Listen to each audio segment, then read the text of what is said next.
Back here at Keenholz Park for the second and final leg of tonight's doubleheader.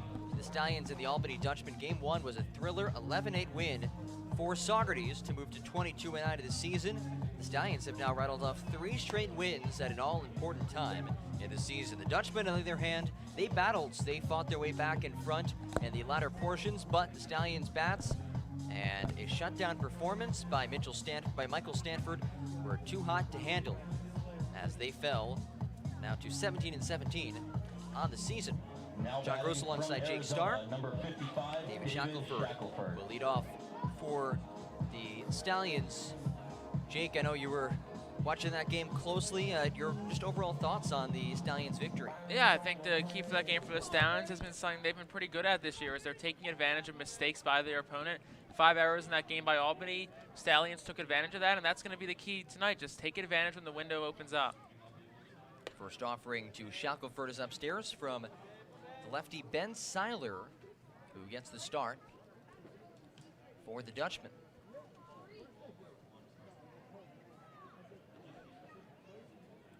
(1-0). He's again high to fastball for ball 2. John Ben Seiler, one of the best pitchers on this Albany staff. He's 3-1. This is his 6th start, a 2.10 ERA, 25 2/3 innings, 33 strikeouts to 11 walks so far. 2-0 works the outside corner. Now a 2-1 count. And again, the first game was a game the Stallions jumped out to a 4-run lead, but lost the lead as the game progressed, but did enough to battle back and come away with an 11-8 win as Shackelford lines it away down the first base side. Count now even 2 apiece. Seiler, a leader on this team. He's pretty much the ace of their staff. Leads the team in innings pitched, strikeouts, and wins. He's pretty much been a workhorse this season every 5th day. So this is going to be a challenge for this Stallions lineup tonight. A good test for the Stallions at the plate as the 2-2 tails outside 3-2. The Stallions lineup as follows. Shackelford leads off in center. Noah Berghammer on deck at short. Kelder bats third at first base. Kip Fuger is the cleanup batter at third. Gabe Verduzco hits 5th to DH. Colin Mackel 6th and left. Renwick bats 7th at second. Jennings 8th to EH. The 9-hitter is Caden Kendall in right. And Jacob Marquez bats 10th and catches. Time called just before the much anticipated 3-2 pitch to start this game off. Seiler, somebody who works fast too. The lefty deals past the swinging bat of Shackelford. 1 out. Game 1 was a little under 3 hours. A 7-inning game. A little shocked to see it go that long. Now you got a pitcher in Seiler who works fast. So much like we saw of Andre Safont last night at Mohawk Valley, could have been a chance for a game that moves a little bit faster. Well, for those who are on a schedule, maybe you'd be hoping for that compared to the first game. The first game was about just shy of 3 hours. As Noah Berghammer digs in. Takes the first pitch just outside 1-0, which some of these 7-inning games for the Stallions have gone considerably longer than a handful of 9-inning games. Last time a doubleheader against Albany a couple nights ago back at Cantine Field. Game 1 went 8 innings, about 2 hours and 40 minutes. 1-0 upstairs, so back-to-back batters that Seiler is starting off with 2 straight balls.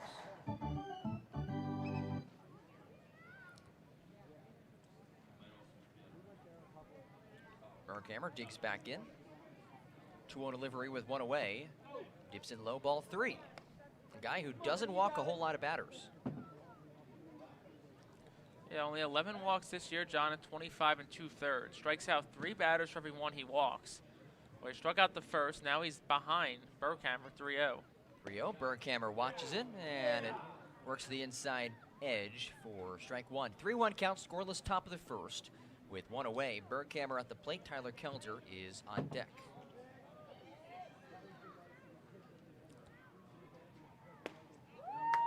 Make that 3-2 in at the knees, and the count's now full. Good job by Seiler working back here. That's what makes him a really good pitcher, is his ability when he gets down in the count to battle back. Berghammer hitting .319 of the season. Awaits the 3-2 offering. Bouncer, high hop, right back to the mound. Seiler, the lefty, spins, fires in time. 2 outs.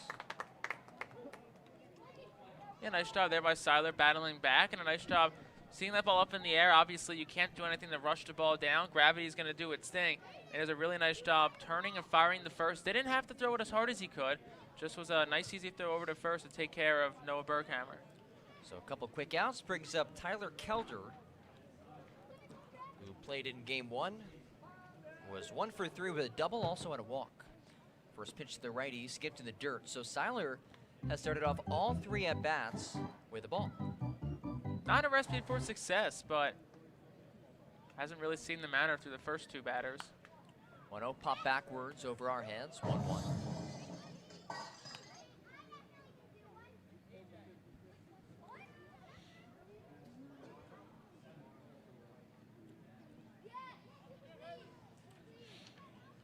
Kelder entered today hitting .266 as he awaits the 1-1 from the lefty Seiler. Hard on the ground, left side of the infield, scooped by the shortstop Rayner. He'll throw to first, scooped up by Peterson, and the Stallions are set down 1, 2, 3. No runs, no hits, nobody left on base. Bottom of the first after this, scoreless from Altamont, New York on the Stallions Broadcast Network.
Bottom of the first, and a Stallions debut for Tommy Gross, the righty out of Minnetonka, Minnesota, plays his college ball at North Iowa Community College.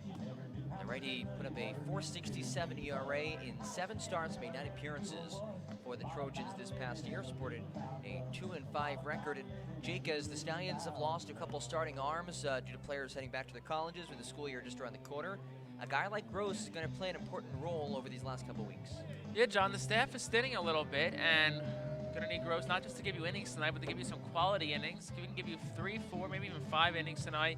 Just keep this a competitive ball game, get it to the bullpen, and just not stress out that staff. You still got a couple more games this week and before a couple off days next week, but you got to really be smart with your pitching, and getting good innings out of a guy like Tommy Gross will be really important.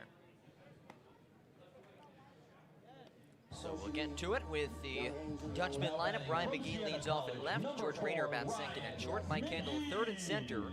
Logan Beard cleanup at third base. The 5-hitter Tom Kretzler DHing, followed by the EH Nick Schwartz. Christian Kondo hits 7th at second. Ty Gallagher 8th at catching. Jack Peterson 9th at first. And the 10-hitter is Jake DeFayette in right.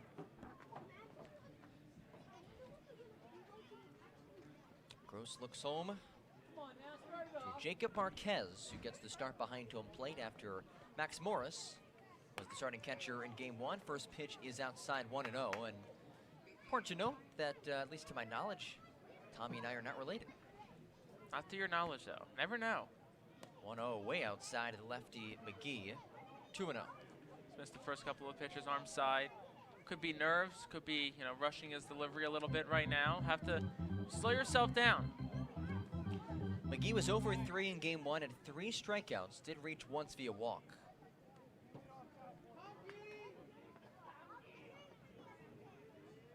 2-0, righty comes through the windup. And he hits the strike zone for the first time tonight.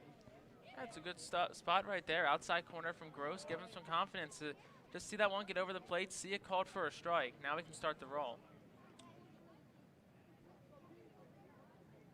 Counts at 2-1. Gross will step off the field again as follows.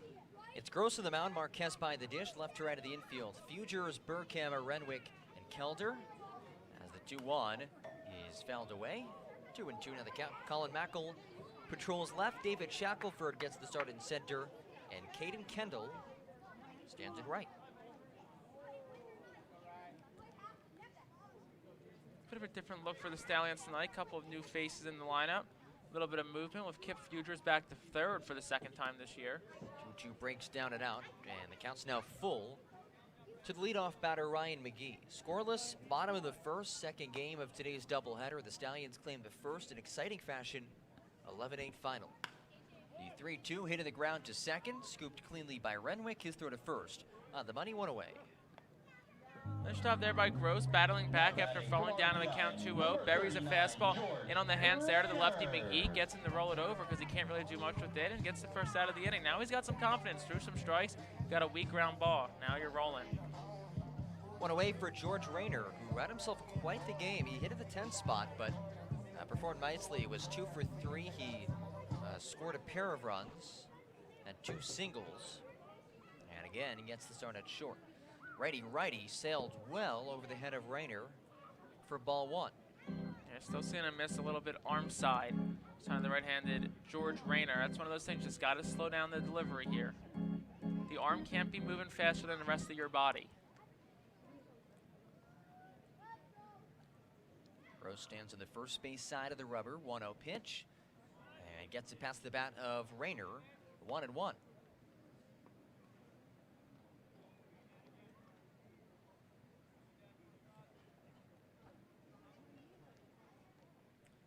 The 1-1 with 1 out is tapped back foul.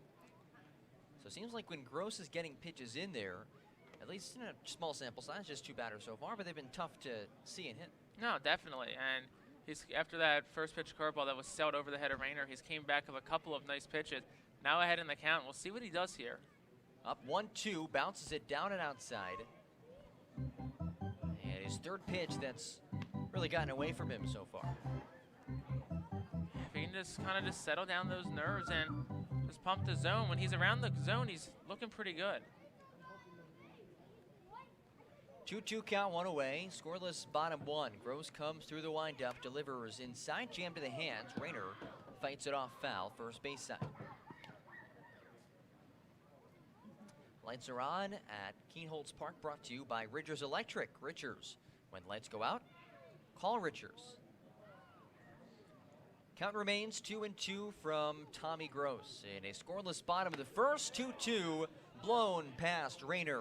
Strike 3 is swinging, and the first Mid-Hudson Valley Federal Credit Union strikeout of the Stallions' career for Mr. Gross.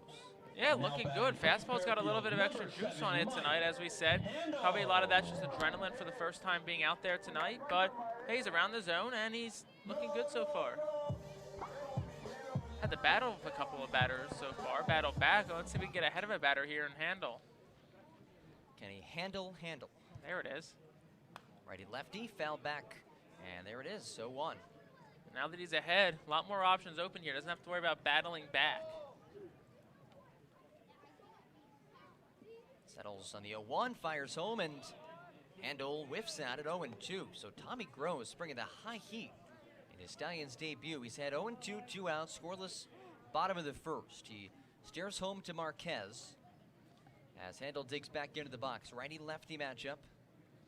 Gross rocks and deals. High chopper to second off one big bounce. Renwick has it, underhand toss to Kelder, and that wraps up the inning. So Tommy Gross in his Saugerties Stallions debut sets down the Dutchmen 1-2-3 as we enter the top of the second. No runs, no hits.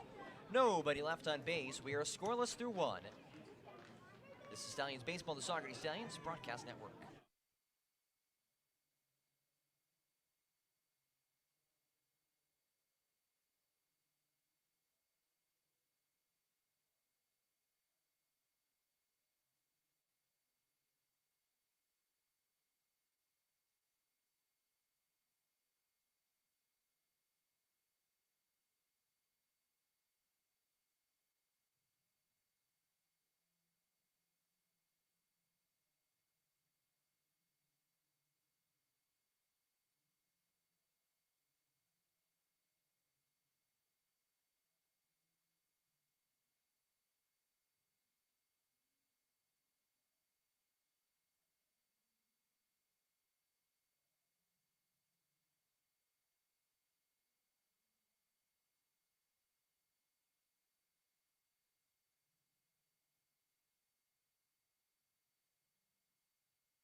Kip Futures gets us started in the top of the second.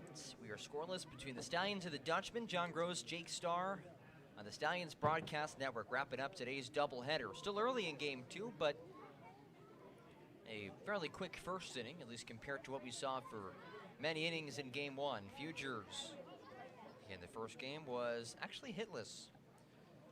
0 for 3 as he takes the ball. A rare hitless performance for Mr. Futures. Yeah, I mean, no better time to break out of it here. Gonna need a bat like Futures to stay hot. 1-0, down and outside ball 2. And Jake, as consistent as Seiler has been this season, he continues to struggle early in at-bats. And that could be the difference tonight if he loses a couple of Stallions hitters. 2-0 curve, misses for ball 3. Big loop. Almost got the inside part of the plate, but open umpire said it missed just a bit inside. Futures, Verduzco, Mackel, the 3 up in the second. 3-0 right down Broadway, and the count now at 3-1.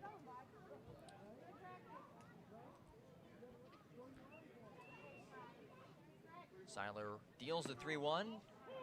Futures thought about it. It's a called strike 2 regardless. So this is what Seiler's been able to do. He gets behind early, but so far has battled back.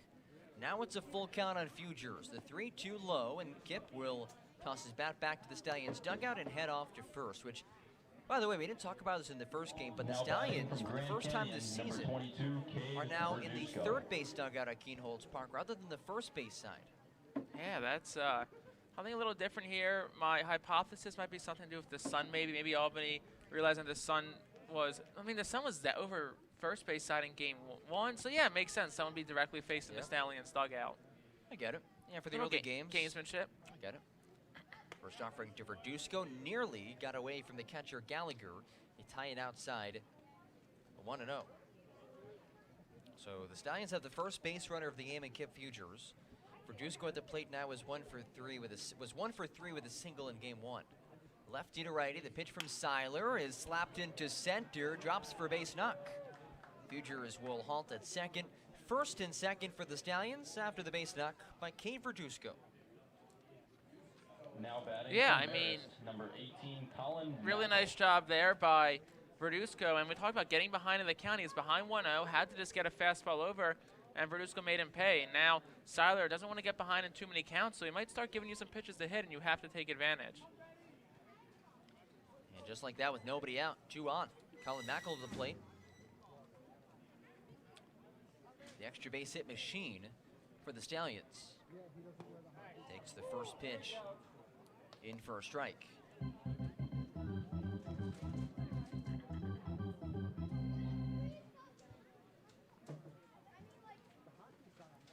Seiler will step off.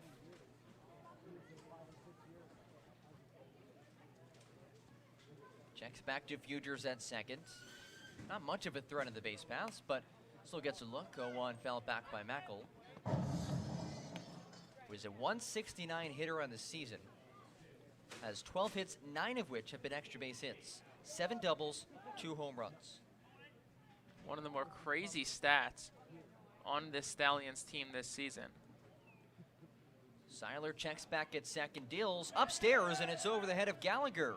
Both base runners advance into scoring position, and with no outs, Saugerties has 2 runners in scoring position. Yeah, probably a wild pitch. Hit off the glove of the catcher Gallagher. Should he have caught the ball? Probably, but it was not the easiest play in the world for Gallagher at all. So looks like the scorekeepers will give it a wild pitch and makes the count 1-2 now, the Mackel. Infield comes in 1-2 to Mackel with nobody out.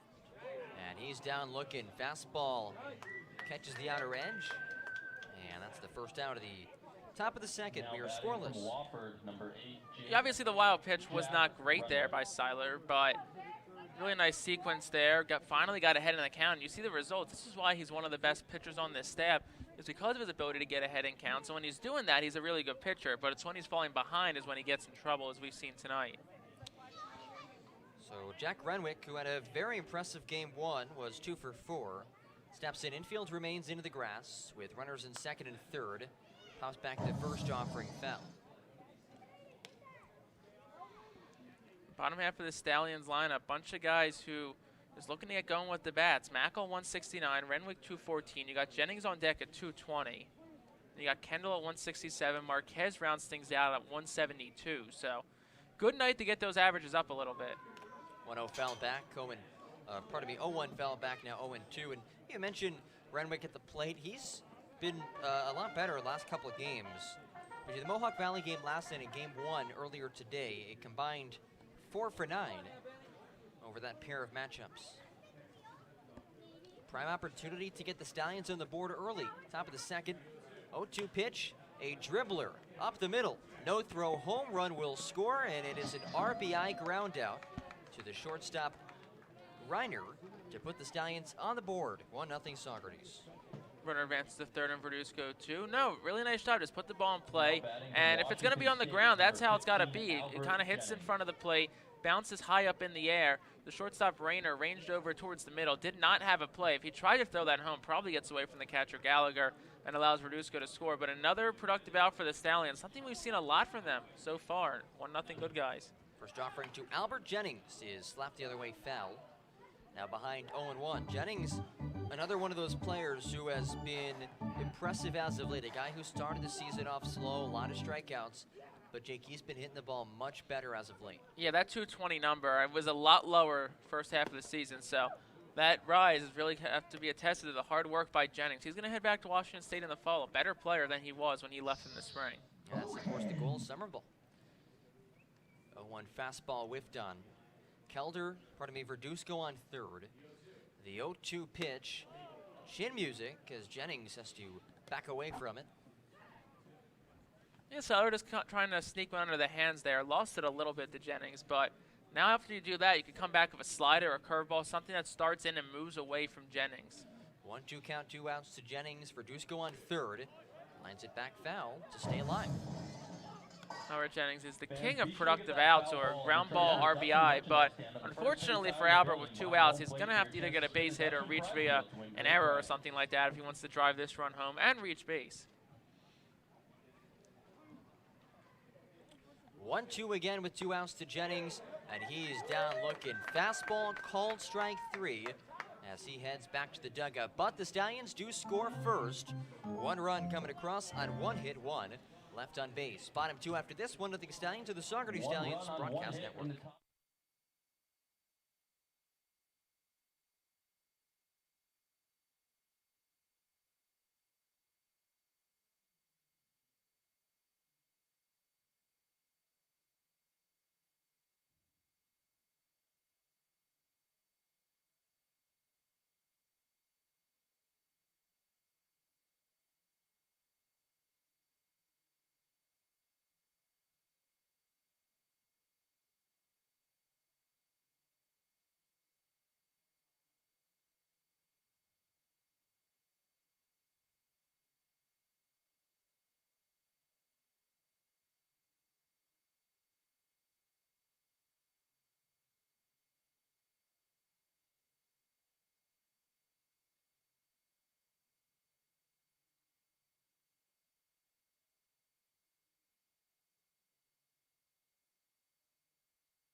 The Dutchmen from Louisville, number 2. Bottom of the second, Stallions Baseball is brought to you by 5-Star Awards and Tees Top Custom Team Gear Awards. Benson Steel, the Stallions stolen base sponsor. They put stuff up you can't knock down. And Bob Garrick Septic, honest, dependable, reliable. If you need it pumped out, call Bob. First pitch at the bottom of the second by Tommy Gross is grounded foul. Third base side by Logan Beard. Excited to see Gross now back out here for a second inning of work after he got a 1-2-3 inning, got some confidence under his belt in that first inning. So I think he's going to look a little bit different. He definitely looks a bit calmer now, breathing a bit better. Just, it's hard when you're first start of a new team in a high-caliber summer league. You're a bit nervous, but now you got those first 3 batters out of the way. Now you're just back to who you are. And he's facing a guy in Beard who was 3 for 4 with 3 RBI in game 1.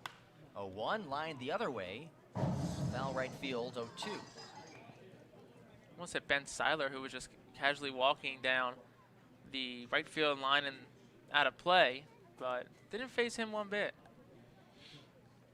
Gross ahead 0-2 at a strikeout in his 1-2-3 bottom of the first. Stallions lead 1-0 after putting up a run at the top half of the second, and time is called.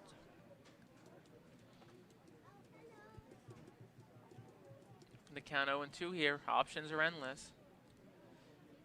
Gross through the windup, 0-2, check swing. That did not go. And down and outside 1-2. You're not going to appeal that either if you're Marquez if it gets by you. The last thing you want to do is appeal, and they say a swing, and then the guy gets to first base while you chase after that ball. And it is this and Oneonta, the 2 deepest backstops in the East Division of the PGCPL. 1-2 from Gross, still comfortably ahead, bounces it down and outside, 2-2. There's a good, what would you say, about 60 feet behind from home plate to the backstop? It's pretty big. I know Adam Cray was talking to Max Morris, the starting catcher in game 1 the other day, just about how you have to be on your toes here in Albany. 2-2, bounces in the opposite batter's box for ball 3. So after starting up 0-2, Gross has delivered 3 straight balls. He looked a lot calmer than I think he kind of just got up 0-2 and threw a couple waste pitches there and kind of ended up losing the batter. Full count delivery on the ground to short on a couple of hops. Backhand field by Berghammer, throws to first. 1 away. Nice play there by Berghammer. Back to the whole conversation of waste pitches. I mentioned this on a broadcast a couple days ago that every pitch doesn't have to be a strike, but every pitch should have a purpose. And I think, I'm not saying Gross is doing this. Let me just, kind of just preface it with that. But I think a lot of young pitchers will get up in a count 0-2 and think they have to waste a pitch. You're not necessarily wasting a pitch. You're throwing a pitch to set something up. So maybe 0-2, you go, you go curveball down in the dirt. Then you can come back with a fastball at the knees. Or maybe 0-2, you go fastball up around the letters or up around the shoulders, then you can go to a curveball, you mix up the eye level. So you're not necessarily ever wasting a pitch when it's 0-2, 1-2. You're setting up for the next pitch, even if it's not in the strike zone. Yeah, well put. First pitch to Tom Kretzler is taken for a ball, and Kretzler, a guy who has struggled as of late, was 0 for 4 in game 1, is now hitless in his last 5 games. Takes a pitch down to the dirt for ball 2.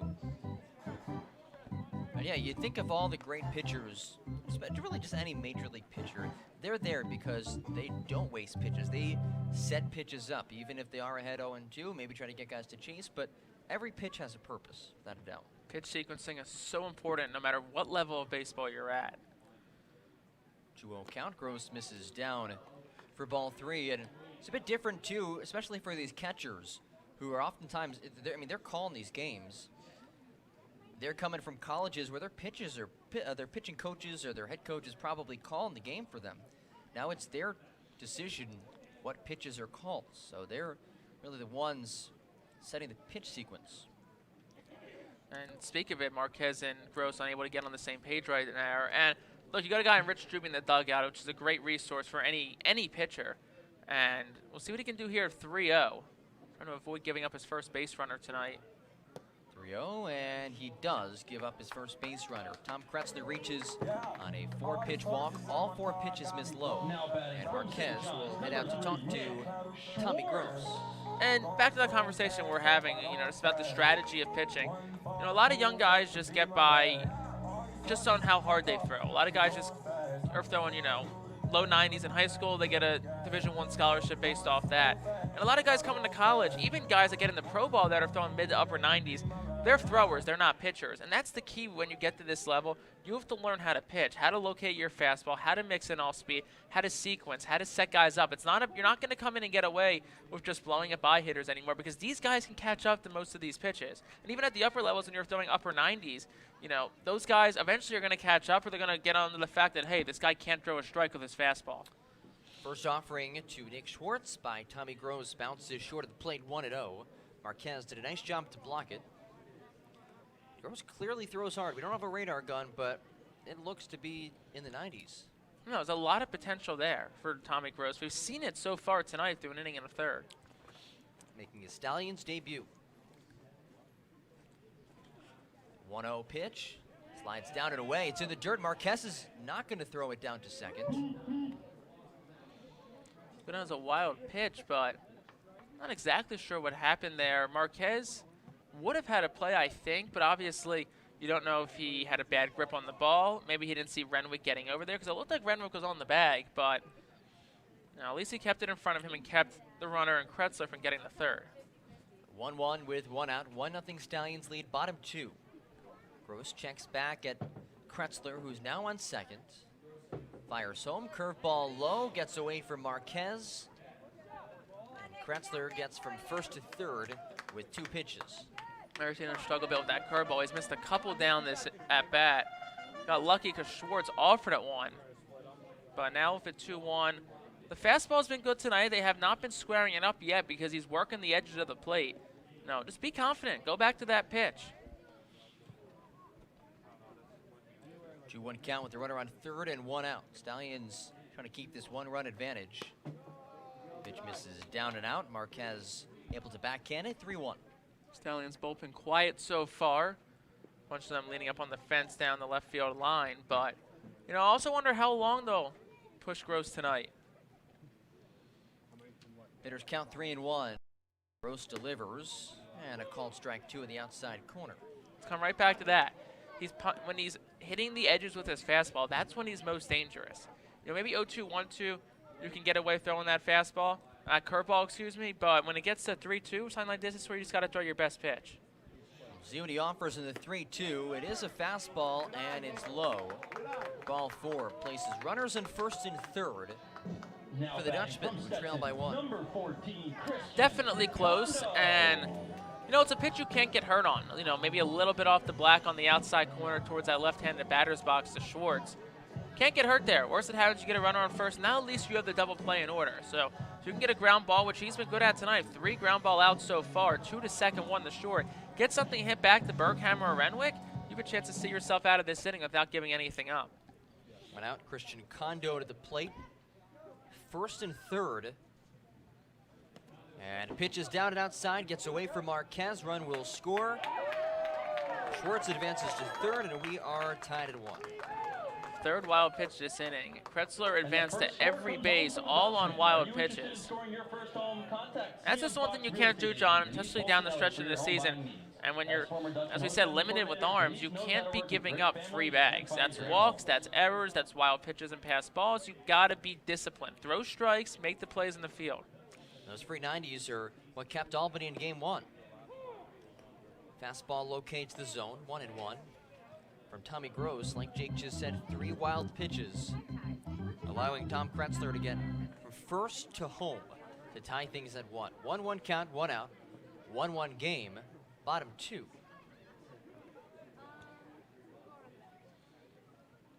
The 1-1 pitch is bounced short of home plate, 2-1. Albany still has, still has no hits.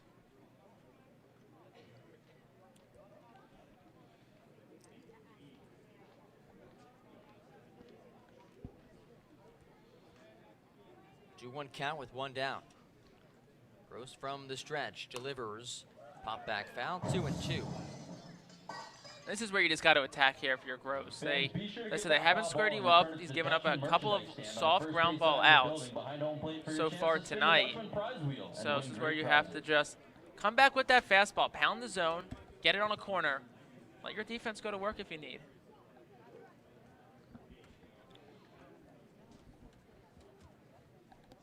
Two count with 1 away. The pitch home, curveball misses low.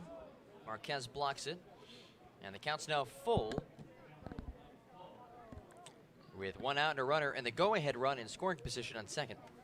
It's a big looping curveball right there from Tommy Gross.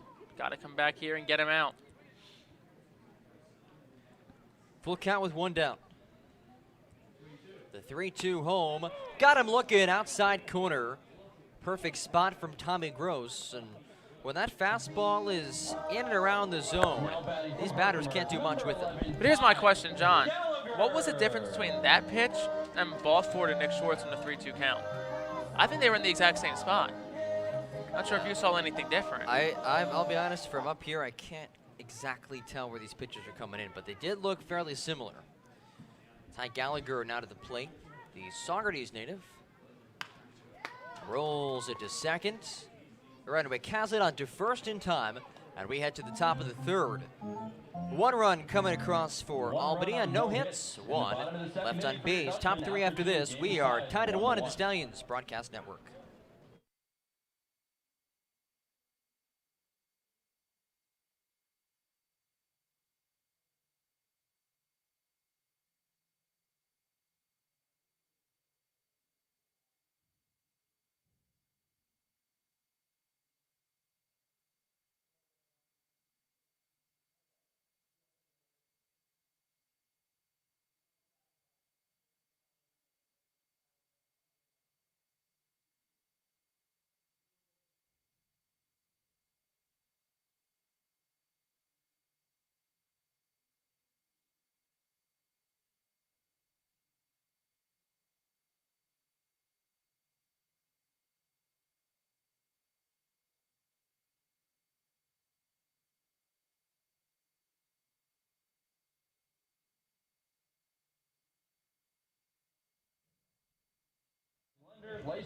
Top of the third inning, Saugerties Stallions baseball brought to you by VP's Carpentry and Maintenance. Delvecchia and Kraft Injury Lawyers is the official hit by a pitch sponsor for the Stallions. If you've been hit, call Delvecchia and Kraft Injury Attorneys. Dallas Hot Wieners, the bullpen sponsor for the Stallions. Bringing the hot sauce out of the bullpen. Design yourself strong sports performance at DYS. They build better athletes. Dwyer Contracting, high quality craftsmanship in a family-owned business. Efro's Orthodontics, the smile provider for the Stallions. Gristmill Realty, looking to sell? List with Gristmill. Halter Associates Realty, make the right move with Halter. Hell's Mortal Realty and Insurance, the sponsor of insurance runs for the Saugerties Stallions. And I'm MedView Inc., independent medical review, world-class results, and local connections. Top half of the third inning, all knotted up at 1 as the Stallions get back to the plate. 9-10-1, due up for Saugerties as Caden Kendall will lead things off. Going up against Ben Seiler, who delivers his first pitch. Upstairs for a ball, it's 1-0. Seiler kicking off his third inning of work tonight. Seiler, who's working quickly out of the windup. Here's the 1-0 pitch. Misses upstairs for a ball. It's 2-0 to Kendall. Kendall, 167 on the season so far. Scored 7 runs, 3 RBI for the outfielder out of UC Irvine. Here's the 2-0 from Seiler. Gets the knees for a called strike. It's 2-1 to Kendall. Seiler, from the windup, set at the letters. The lefty deals. That one's up and away for a ball to Kendall. It's 3-1. Come on, buddy, you got it. Jacob Marquez, the 10-hole hitter, awaits on deck for the Stallions. Here's the 3-1 pitch from Seiler. That one misses inside the Kendall, shimmies his way out of the way of that pitch, and he works himself a leadoff walk. And that'll bring Jacob Marquez to the plate for the Stallions here in the top half of the third. Ben Seiler issuing his second walk tonight. Came into the night with 11 of them on the season, has 3 punch-outs. We're going to have time called real quick by the field umpire. Not sure what for. Looks like people are looking out towards the parking lot. Sure if there's something out there or not. As one of the Stallions players, looks like Michael Stanford, is running out towards the parking lot. Not sure. Everyone parked in the parking lot, please turn their car lights off. There's a car whose headlights are on. Down the left field line out of play, and it looks like it's been taken care of, and now Jacob Marquez at the plate. Nothing away here in the top of the third. Runner on first, it's Kendall. Kendall's off, pitches a ball, throw to second is not in time, and Caden Kendall easily swipes second base for the Stallions. That's his third stolen base of the season. Pitch was a ball to Marquez, makes the count 1-0, nothing away still. here in the top half of the third, all knotted up at 1 between Saugerties and Albany. Seiler works from the stretch. Here's the pitch. It's upstairs for a ball. It's 2-0. Do you see what was happening while there was a stoppage, John? They were looking down towards the parking lot. The car whose headlights were on are off, so I wonder if there were just headlights on which were getting in the eyes and maybe those on the right side of the field. Here's the 2-0 pitch to Marquez. That's down for a ball, 3-0, and Seiler struggling with control here in the third.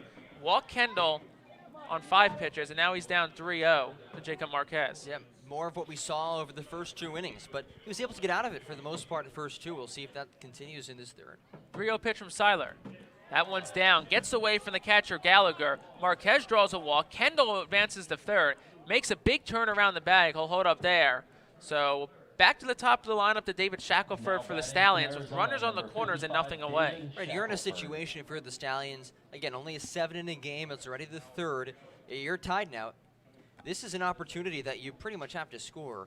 Again, plenty of baseball left to be played, but you're being gifted 2 base runners with no outs for the top of your lineup. So you figure that these next 3 guys, barring a double play ball, should be able to produce something with Kendall on third.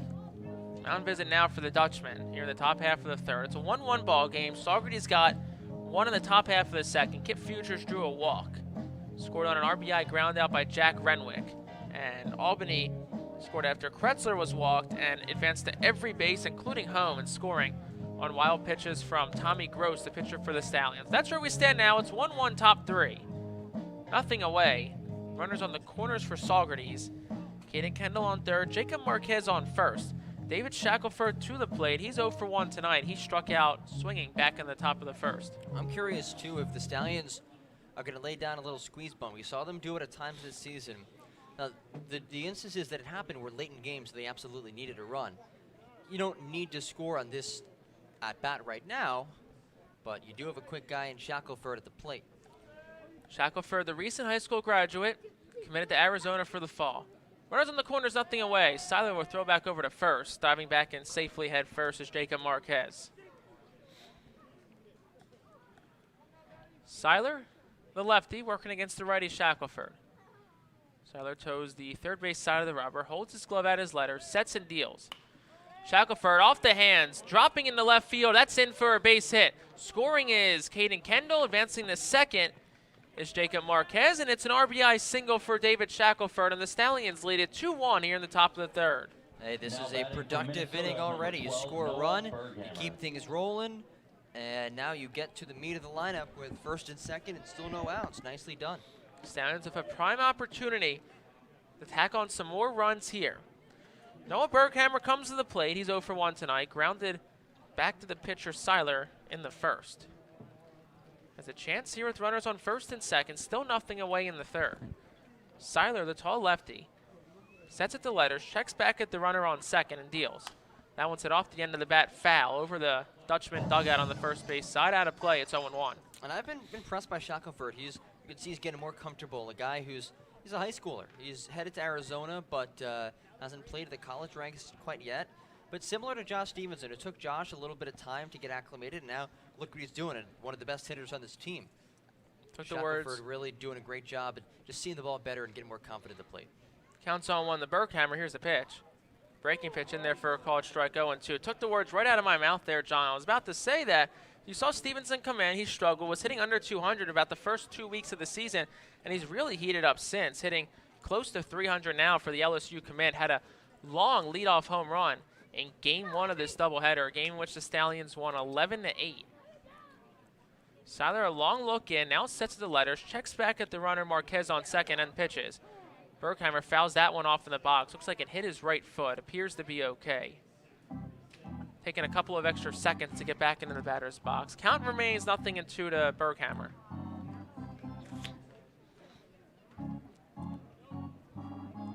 Berghammer entered tonight 319 on the season, 8 runs scored, 7 runs driven in. Has a couple of ducks on the pond right now for him as Marquez leads off second. David Shackelford leads off first for the Stallions. Still nothing away in the third. Stallions lead at 2-1. Shackelford, as we said, leads off first. Seiler taking his time, gets the sign from the catcher Gallagher. Set at the letters, here's the pitch. That one's lined, just foul down the first base side. do it again at 0-2 to Berghammer. And that was foul off the bat, but if he could have just put that down the right field line, it's likely 2 runs coming across. You have good speed in Shackelford on first, someone who could definitely get from first to third, an extra base knock from Berghammer. Noah Berghammer, infielder out of Minnesota. Played for a Golden Gopher team that struggled this year, went 5-33 in the Big Ten, finished last in the conference. A shocking result for a really good program in the Big Ten. Seiler checks back at the runner at second. Here's the 0-2, up and in for a ball, 1-2. And when I said last in the Big Ten, almost followed it up by saying 14th in the Big Ten, but it's actually 13th as Wisconsin does not have a baseball team. Counts 1-2 to the Golden Gopher Berghammer. Nothing away in the third. Seiler gets the sign from the catcher Gallagher, sets at the letters, peeks back at Marquez at second. Long look, another look back towards second. Here's the pitch. Marquez goes towards third. Gallagher double pump. His throw goes into left field. Marquez, who swiped third, will trot home on the throwing error by Gallagher, moving the second on the throw with Shackelford, and it's now 3-1 Saugerties. Just the second stolen base of the year from Jacob Marquez. The aggressive base running by Adam Cray and company pays off. 3-1 Stallions, and they're in business in the third. A little surprised to see Gallagher throw that there after he double clutched. Came up with the ball, came back down and then threw. Was to the left of the third baseman Beard, had no play at it, and it went into left field. Counts 2-2 to Berghammer, still nothing away in the top of the third. Runner on second and Shackelford and the pitch. Upstairs for a ball, runs the count full to Berghammer. Stallions are creating a little bit of separation, but as we saw in the first game, this is an Albany team that's very scrappy. They're resilient and have to keep pouring it on when they can. No outs, runner in scoring position. Another good chance for a run. Already 3-1 Saugerties. The full count pitch to Berghammer, inside for ball 4, flips his bat behind him back to first. He'll take his base. And the Stallions now have runners on first and second. Still nothing away for Tyler Kelder. Yeah, and you have to wonder, how much longer will Albany ride Ben Seiler? He has allowed the first 4 batters of this inning to reach. And now you get 3, 4, 5 to up, still no outs. The Stallions can completely blow this thing open with Kelder, Fugers, and Verduzco due up. 4 straight runners have reached for the Stallions, 3 via the walk, 1 via a single. That was Shackelford, who had an RBI single. Couple at-bats to go. He leads off second. Berghammer leads off first. First pitch to Kelder is a curveball that's down for a ball. Counts 1-0. I can't quite tell. I'm being blocked by a pole. Can you see, Jake, if there's any action down? It does not appear there's any action. It's a surprising rough start tonight for Ben Seiler, who, as we said, has been the workhorse of this Albany staff. Here's the 1-0 pitch. Misses upstairs for a ball to Tyler Kelder, 2-0. And you begin to wonder if maybe it has something to do with how long game 1 went. Maybe his routine was thrown off, because I know you've said it a bunch, John, this year. That starting pitchers, a lot of them are very routine-oriented. They have their start days planned, sometimes down to the minute. And now he's down in the count 2-0 to Kelder. Here's the pitch. That one's rolled over towards third. Backing up his Beard, fields it, fires a second for 1. That's all they'll get. So it's going to be a 5-4 fielder's choice for Kelder, who seems like he's hitting the nothing but fielder's choice the last couple of days. So 1 out for Fugers, runner is on the corners here in the third. Yeah, put it in play, and a good slide by Berghammer at second. Now, he didn't take out Kondo or anything like that, but he maybe disrupted the rhythm enough, and Kelder hustled down the line enough to avoid the double play. So Kip Fuger steps in, runners in the corners. Again, a great chance for Saugerties to pad this 2-run lead. First and third, 1 away, top 3. 3-1 Stallions. Here's the first pitch to Fuger. Swings over that off-speed pitch. Makes it 0-1. And you almost wonder why Seiler maybe didn't start in game 1. So he would have been able to stay on routine and not been so between when do I start warming up and all that stuff. Here's the 0-1 pitch to Fugers. Runner goes on first and Kelder. And it's fouled off by Kip. Makes the count 0-2 with 1 away. Yeah, and listen, if you've watched Albany play, you know Ben Seiler is a phenomenal pitcher, but sometimes even the best of them have off days, and seems like that's what we're seeing at least so far. But he's only allowed 3 runs so far, not an insurmountable amount. The 0-2 to Fuger is fouled. Makes it 0-2 again to Kip, and all 5 Stallions that come to the plate this inning have reached. 3 via the walk, 1 via a hit. Tyler Kelder, the last batter, reached by fielder's choice. Count remains 0-2 to Kip Futures. Seiler set at the letters, checks back at the runner Kelder at first. Here's the pitch.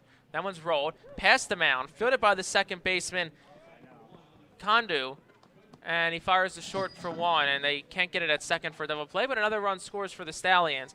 That makes it 4-1 Saugerties. 2 gone here in the third, excuse me. And over the last 2 days, look, last night and tonight, the Stallions have done a great job of avoiding being doubled up. And that's the difference between getting out of this inning with a 3-1 game and now having a 4-1 lead, right? It really makes a big difference. Last night, grounded into a lighter fielder's choice, but again, they didn't get doubled up quite a bit. Similar thing tonight. Here's the first pitch to Verduzco, who fouls it back off the netting behind home plate. It's 0-1. That was Futures' team leading 26 run driven in so far this season. Makes it 4-1 Saugerties here in the top of the third. Stallions 4 runs, 2 hits. Albany has a run on no hits. Futures leads off first. Here's the 0-1 to Verduzco. Went upstairs with a fastball, fouled it off the glove of the catcher Gallagher. Makes it 0-2 to Cade Verduzco.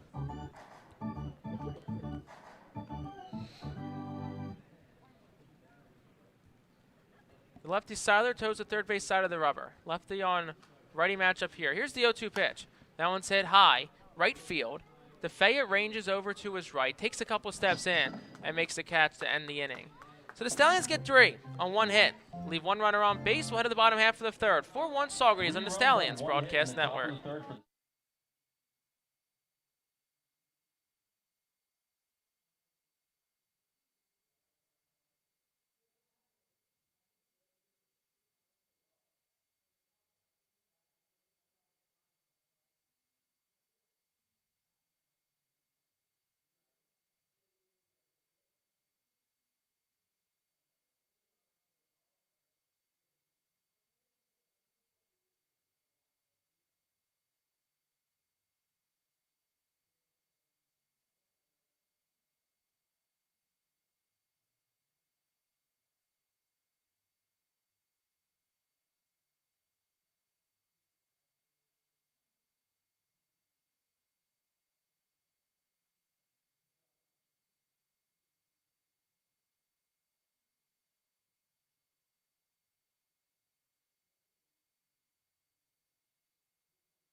Stallions Baseball brought to you by IXL Health and Fitness Club, keeping the Stallions fit all season long.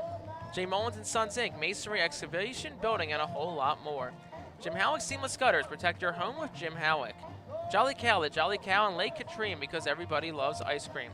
And Lyman Institute of the Northeast, climb to a successful career.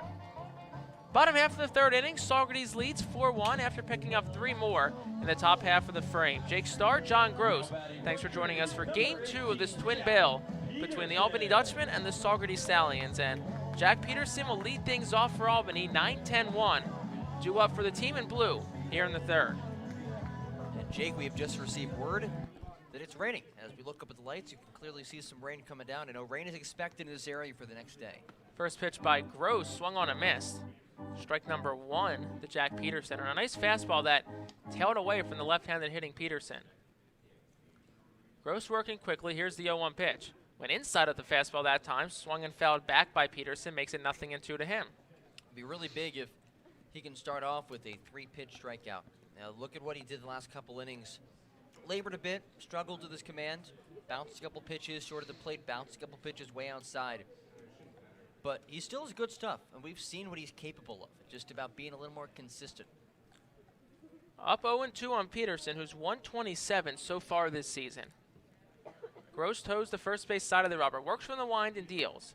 Upstairs with a fastball, it's 1-2. And back to the conversation we had about pitching with a purpose. You missed there with the fastball up and away. Now maybe you come back with an off-speed pitch that starts from that point and breaks in. Here's the 1-2. Tried the off-speed, but it stayed outside, makes it 2-2 to Jack Peterson. Still, just getting ahead 0-2 gives you the option of throwing pitches around the zone. You don't have to force in a strike. Here's a 2-2. Went down with the fastball, missed it below the knees, runs the count phone out of Peterson, and you don't want to lose him here, John. No. Really important to not allow the leadoff guy to reach. Lots of 3-ball counts tonight for Tommy Gross. Looking to win this battle here. The payoff pitch just misses outside. to the lefty Peterson. He works himself a leadoff walk, and I'll bring the 10-hole hitter Jake DeFaya to the plate here in the third. Number 5, Jake. It was close. Gross worked ahead 0-2, but just could not finish off the job. DeFaya 156 on the season, 9 runs scored, a run driven in as well. Lefty on righty matchup here as Tommy Gross gets back to the stretch. Toes the first base side of the rubber. Here's the pitch. Fastball swung on a miss by DeFaya. It makes the count 0-1 to him. And that's the thing. You see it right there. Fastball, these guys can't come around to it. It's similar to what we see when Jack Walker's locating the zone. Just throwing so hard, guys can't make contact with it. Checks back at the runner at first. Gross set just below the letters. Here's the pitch. Misses outside of the ball. Makes it 1-1.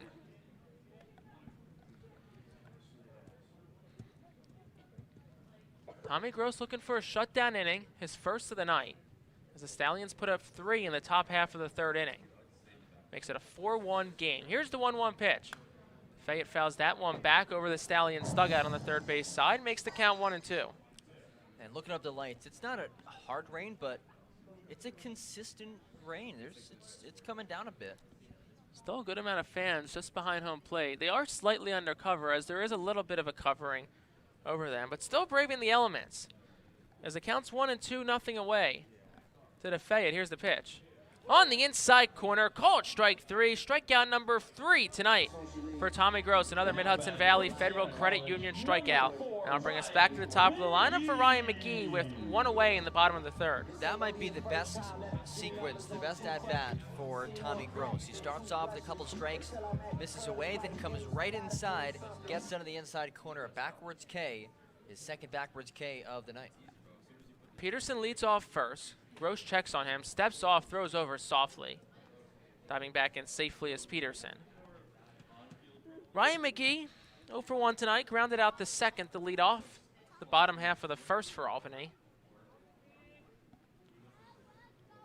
It's Gross, set at the belt, checks the runner at first. Here's the pitch. That one's fouled back over the Stallions' dugout, makes the count 0-1. And it's on top of the dugout and it's rolling backwards. I thought it was going to roll towards the players. Andrew Wilhite had his arm reached out, thought it was going to come to him, but the dugout actually slopes down away from the field of play. So unfortunately the ball will now just sit there against the net. 0-1 the count to McGee. Runner goes. Here's the pitch. Fouled back. Makes it 0-2 as Jack Peterson will have to retreat back to first. Jake, I think there is a way for them to get that ball, but they might need to give Brett Gardner a call. Take the bat, bang the top of the dugout, get it to bounce up, hit it hard enough, and it might roll off. The iconic "My guys are savages in that box game" from Aaron Boone. 2 stolen bases on the season for Peterson. So not the biggest threat in the world to run. We'll see if they have him off again. The count's 0-2, 1 away in the bottom of the third with McGee at the plate. Here's a pitch from Gross. That one's rolled over towards second. Renwick fields it, flips to short for 1. Bergheimer's throw to first is in time. A nifty 4-6-3 double play by the Stallions to escape the bottom half of the third and leave no one on base. Albany got no hits. They leave no one on. We'll head to the fourth. 4-1 Saugerties.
number 18. 6, 7, 8 do it for the Stallions. Top half of the 4. Saugerties leads it 4-1 over Albany as Colin Mackel will lead things off. He's 0 for 1 tonight with the strikeout looking. Back in the second, Jake Starr, John Gross. Thanks for joining us on what's turned into a cool and slightly rainy night here in Altamont, New York, just outside of Albany. Here's the first pitch from Sealer. Upstairs for a ball, makes it 1-0. Sealer back out for his 4th inning of work so far tonight. He's given up 4 runs, only a couple of hits. It's really been the errors and the walks that have gotten to him tonight. As that one drops in for a called strike, it's 1-1. Yeah, went curveball both pitches, and those curves can be tough to see for lefties with a lefty pitcher on the mound. Here's the 1-1 pitch. That one's rolled over towards second by Mackel.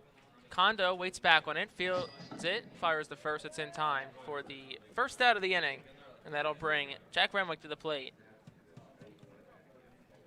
Jake, let's hope this rain is not a sign for what's to come. The forecast does not look great, but we can only hope, right? We've had enough situations where rain has shown up out of nowhere. Let's hope that the rain can disappear like it never showed up. Mother Nature needs to calm down with the rain. Jack Renwick to the plate for the Stallions. First pitch, a curveball from Seiler. Misses outside to the righty Renwick for a ball. It's 1-0. Working quickly as Seiler from the windup. Here's the pitch. Curveball gets the outside corner in the knees. It's 1-1. And looking outside of Albany tonight, Mohawk Valley, as that one's rolled over towards third. Beard fields it as he goes towards his left. His throw way over the first baseman Peterson. Hits off the fence, which isn't far behind the bag, so Renwick will reach on an E5. A wild throw by Logan Beard. But what's even more wild is how about Mohawk Valley in the bottom of the 7th leads Amsterdam, who leads the Eastern Division 4-1. Yeah, that's huge for the Stallions. If the Diamond Dogs hold on to win and the Stallions win tonight, Saugerties will be just 3 games back of Amsterdam in the standings.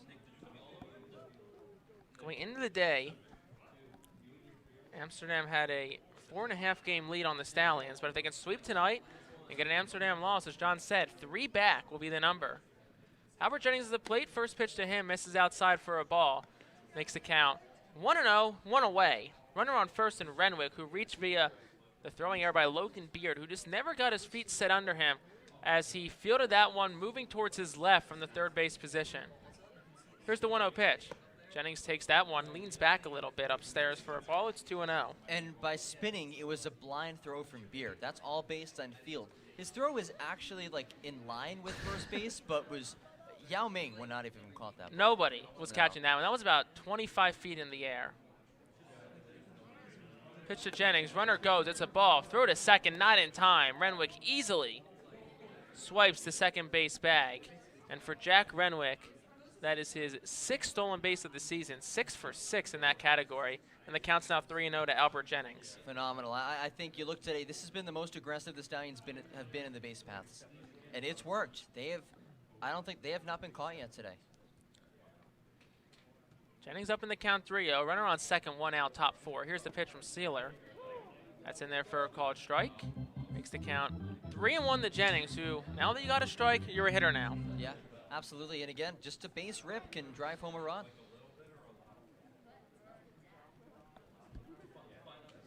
Counts 3-1, 1 out. Here's the pitch. Jennings rips that one towards right. Coming in is the Fayette. He'll let it drop in front of him. Rounding third and heading home is Renwick. Throws cut off by the first baseman Peterson. There will be no throw home. It's an RBI single by Albert Jennings. Stallions now lead it 5-1 here in the top of the 4th inning.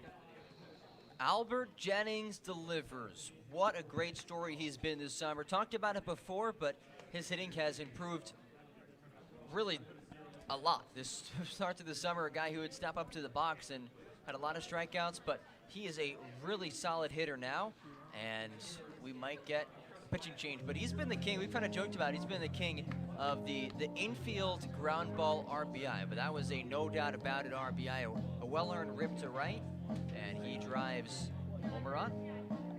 And that'll do it for the day for Ben Seiler. He leaves 1 runner on base, gives up 5 runs on 3 hits. New pitcher coming in. We'll introduce you to him on the other side of the break here on the Stallions Broadcast Network.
Adam Bogosian, the new pitcher for Albany here in the top half of the 4th inning.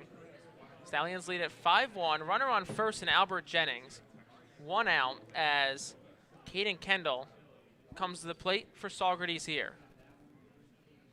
We'll get you Bogosian's numbers momentarily, as here's the first pitch to Kendall. That one's in there for a called strike on the outside corner. For Bogosian, it's his 8th appearance of the year. He's gone 11 2/3, 10 hits, and a 5.40 ERA. He's 0-1, does have 1 save. In his 2nd appearance of the year against the Stallions. Here's the 1-0 pitch to Kendall. In there for a called strike, makes it 1-1. Actually, 0-2, as the first pitch was a strike as well. Scoreboard reads 1-1, but counts 0-2 with 1 out. Yeah, last appearance was his longest of the year, back in the 12th, went 4 innings against Oneonta of shutout pitching. 0-2 to count the Kendall. Here's the pitch from Bogosian. Just missed outside for a ball to the righty. It's 1-2, 1 away. Can't close the line quite yet on Ben Seiler. 1 runner on first, Jennings, is still his. Bogosian looking to strand that inherited runner. Has some work to do here with the Dutchmen down 5-1 in the top half of the 4th. Bogosian works from the stretch, sets at the belt. Here's the pitch. That one, a bouncing ball. Nice block by the catcher Gallagher, who had to slide to his right to get in front of it. Leaves the runner and Albert Jennings on first. So now the count's 2-2, 1 out, top 4.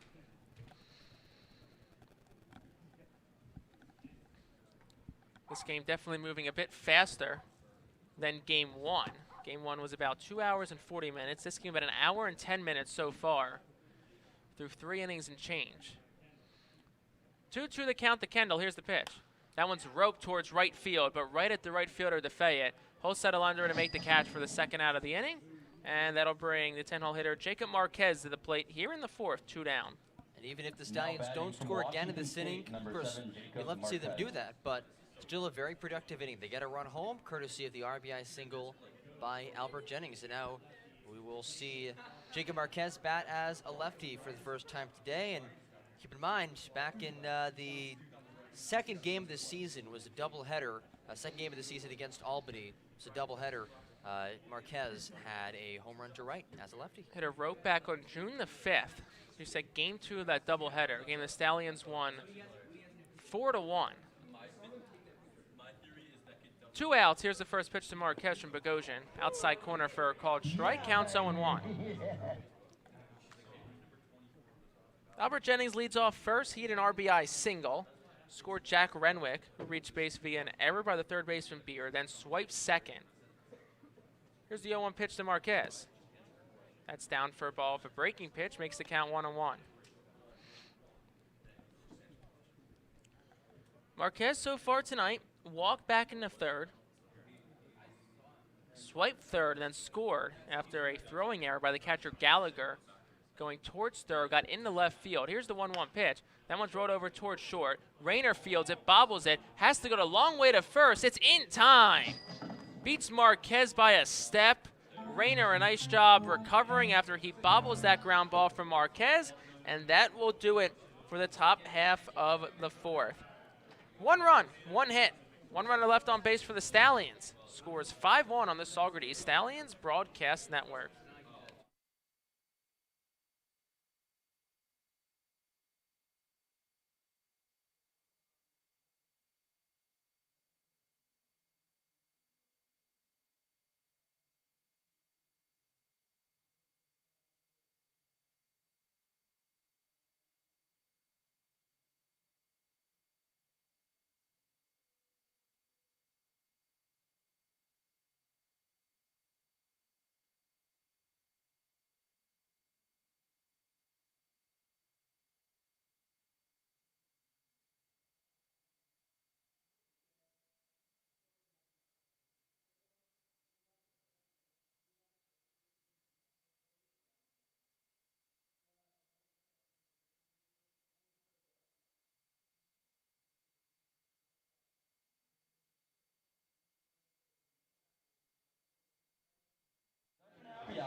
Saugerties Stallions would like to thank their sponsors for their support all season long. Main Street Restaurant, voted the best Mexican restaurant in the Hudson Valley.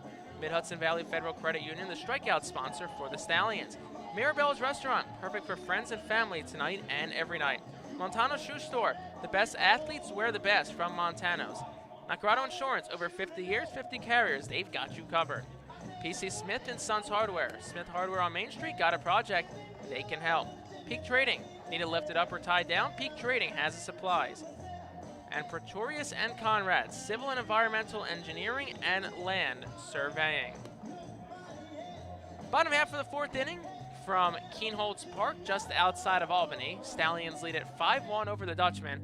I'm Jake Starr, alongside by John Gross. Stallions got one more in the top half of the frame to extend its lead, and now Tommy Gross back out for his fourth inning of work. Hey, if you're Gross making your first start with the Stallions, first appearance too, you got to lead the work with. He's got to stay calm out there and do your thing. Absolutely, and despite some of his mistake pitches that he's had, walking some guys, listen, he's only allowed one run through 3, and that's a 4-run lead. George Rayner leads things off. Here's the first pitch from Gross, in there for a called strike in the upper part of the zone. Makes the count 0-1 to Rayner. And that's really all you can ask for, guys. First game with a new team. Keep your team in front. Do your job as a pitcher. Gross working from the windup. Here's the 0-1 pitch. Curveball missed upstairs for a ball. Evens up the count at 1-1. George Rayner 0 for 1 tonight. Struck out swinging back in the bottom half of the first. That was the first of 3 strikeouts so far tonight for Tommy Gross. Delivers with the 1-1. Bounces that fastball by Marquez for a ball, 2-1. No runners on base, so obviously doesn't matter that the ball got by Marquez, the catcher from Washington State. Getting the start here in Game 2 of this doubleheader for the Stallions. 2-1 the count to Rayner. Tommy Gross working from the windup. Gets the sign from Marquez. Here's the pitch. Went upstairs with a fastball, bit inside. Called for a ball. It's 3-1.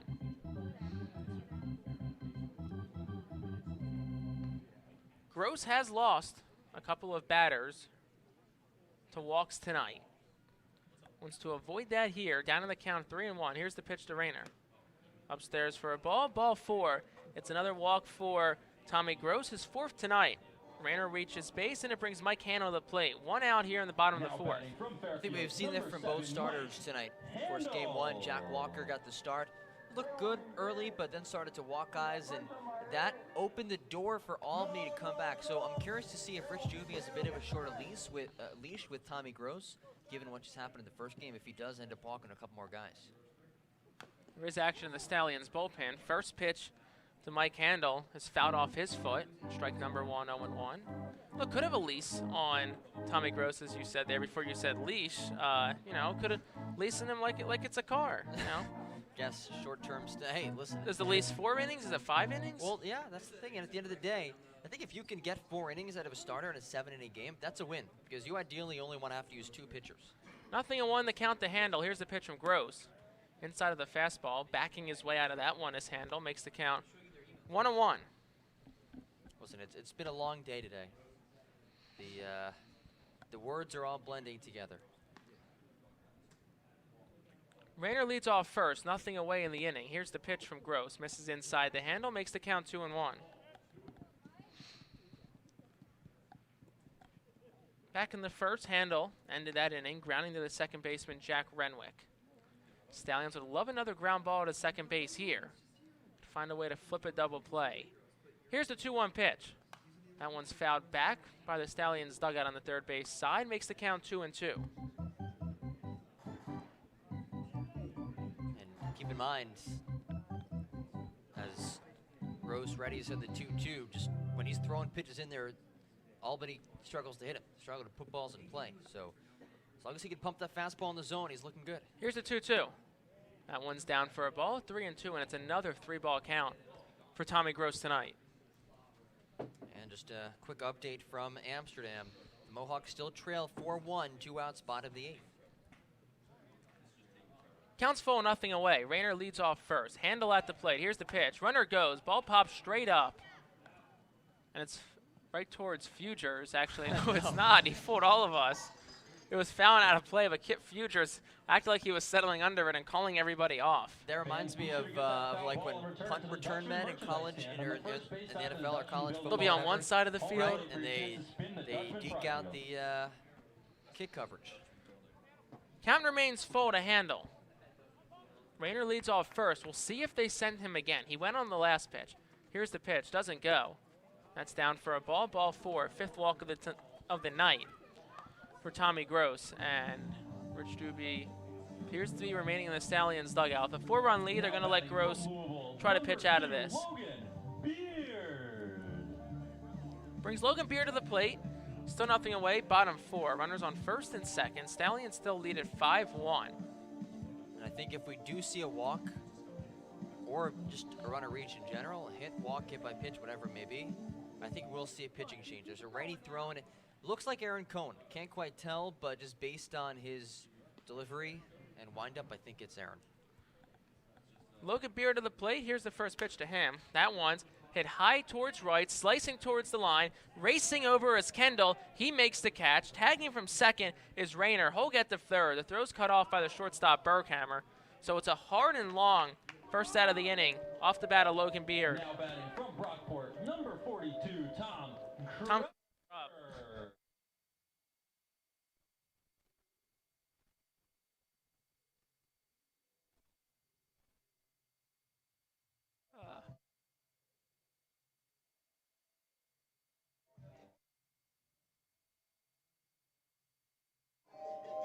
Here's Tom Kretzler.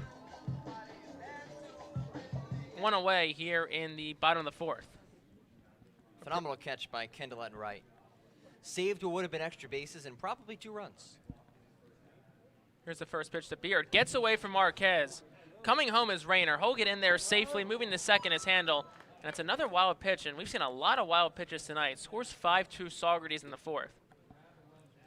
And again, with the exception of these erratic pitches, Gross has been really good.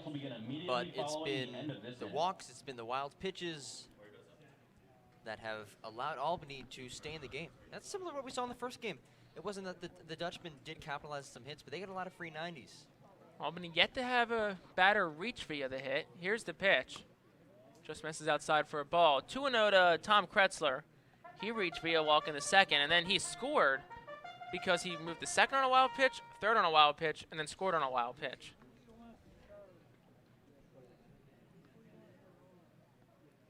Two-0 the count. Pitch from Gross.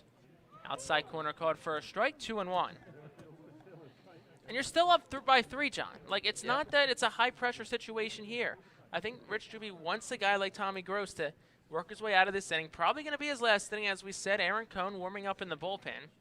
Here's a 2-1 pitch. That one's hit hard towards left. Down the line, it's going to drop in and roll to the wall. Scoring is Handel. Heading towards second is Kretzler. Holby in there standing up, as it appears the ball got stuck under the fence. And it's a ground rule double for Tom Kretzler, and it's now 5-3 Saugerties. Here comes Rich Doobie, and now it's getting a little nerve-wracking if you're a Stallions fan. Well, if you're a Stallions fan, this is deja vu all over again. This is pretty much the exact same thing that happened in Game 1. Some free 90s, and then a base knock here and there allowed Albany to stay in, and Rich Doobie makes the point to the bullpen. The day is done for Tommy Gross. The Stallions debut. Some good, some bad stuff to work on, but overall, I'm impressed for what I saw. The good stuff was really, really good, and if he finds a way to harness that, and again, working with a coach like Rich Doobie, getting some innings down the stretch this season, I think he has the tools to be a really, really good pitcher. Gross's day is done. Let's just hear the new pitcher on the other side here on the Stallions Broadcast Network.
Dallas Hot Wiener's called to the bullpen for the Stallions here in the bottom of the 4th inning. It's Kai Janowitz making his 5th appearance of the year. He's 2-0 with a 9 ERA. He's pitched 7 innings, struck out 8, walked 7, given up 8 hits.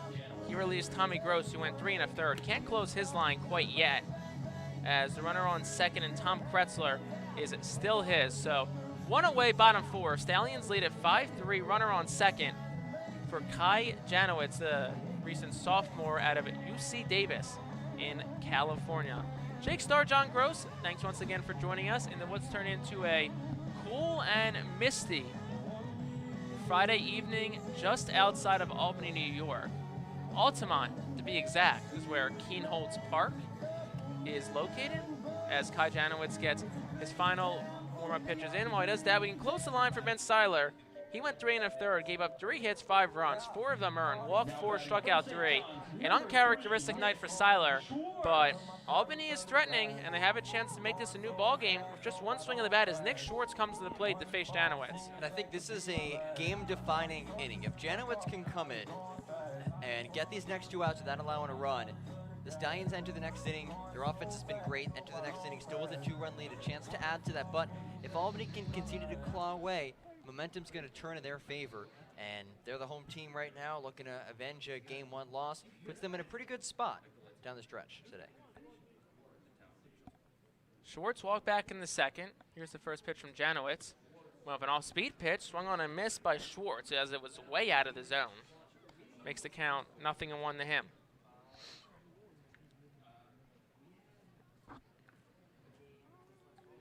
.324 in the season for Schwartz, 12 runs scored, 6 runs driven in.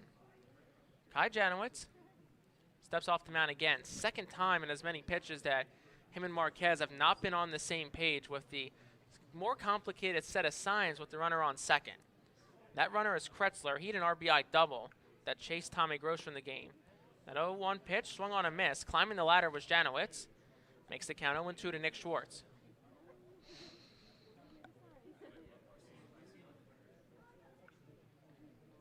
Infield plays Schwartz the pull. Outfield plays Schwartz pretty much straight away.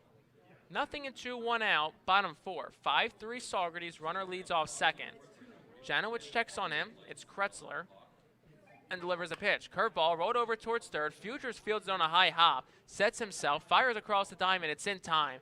And that's the second out of the inning as Schwartz is retired. And Christian Kondo comes to the plate. Nice job by Kid Futures. Not his normal position, but with a smaller roster now, the Stallions are going to have to move some guys around. Futures makes a good play at third. And the important part there, too, was to look back the runner, right? To keep Kretzler on second, not allow him to get to third.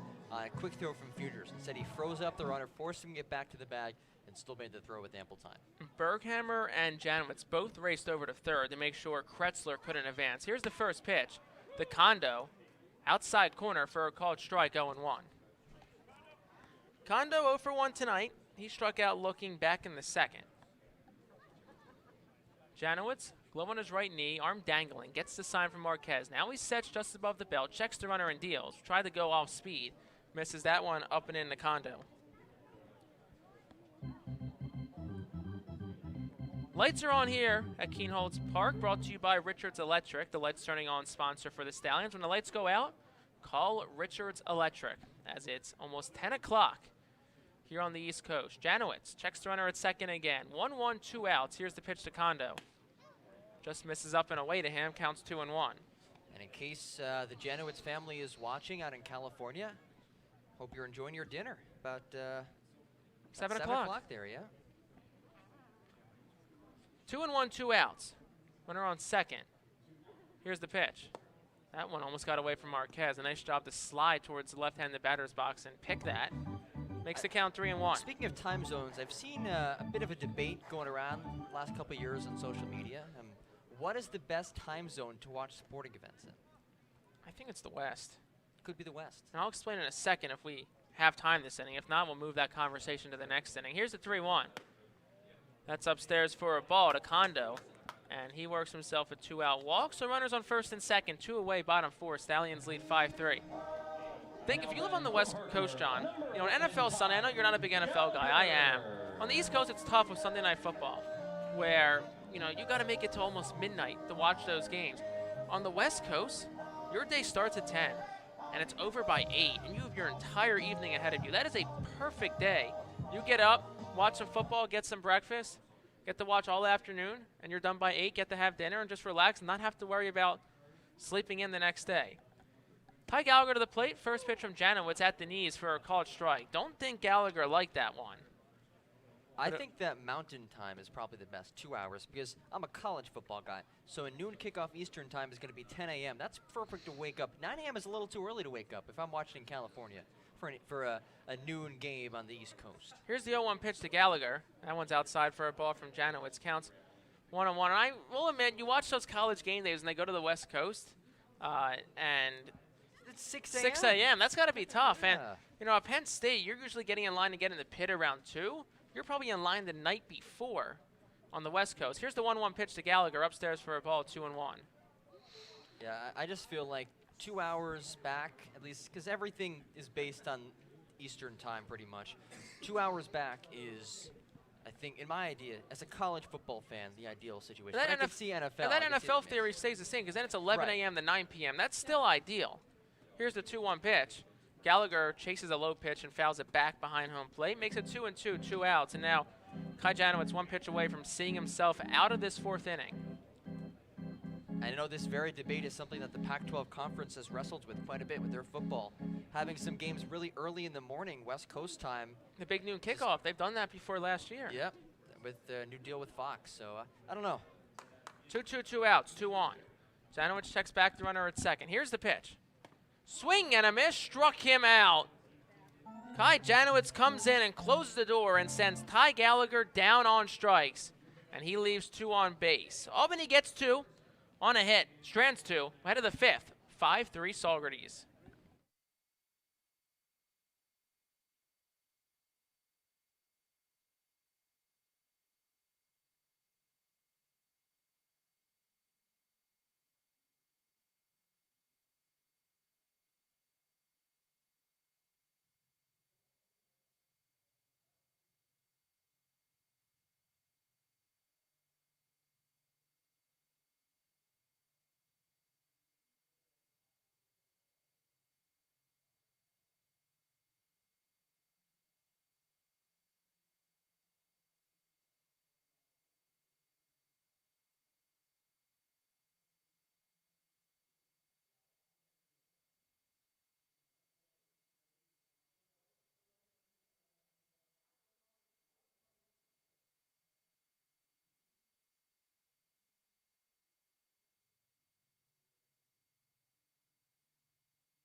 Top of the 5th inning, Stallions lead Albany 5-3. Jake Starr, John Grosh joining you on a chilly and misty Friday evening just outside of Albany.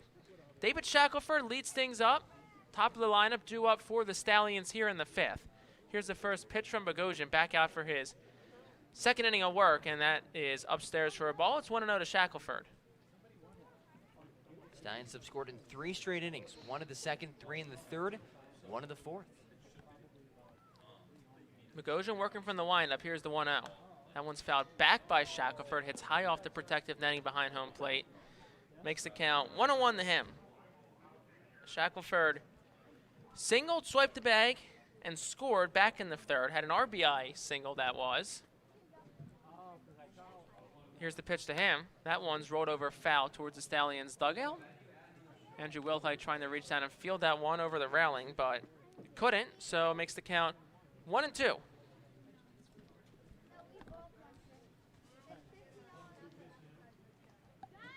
Bogosian, legs wide, works from the wind.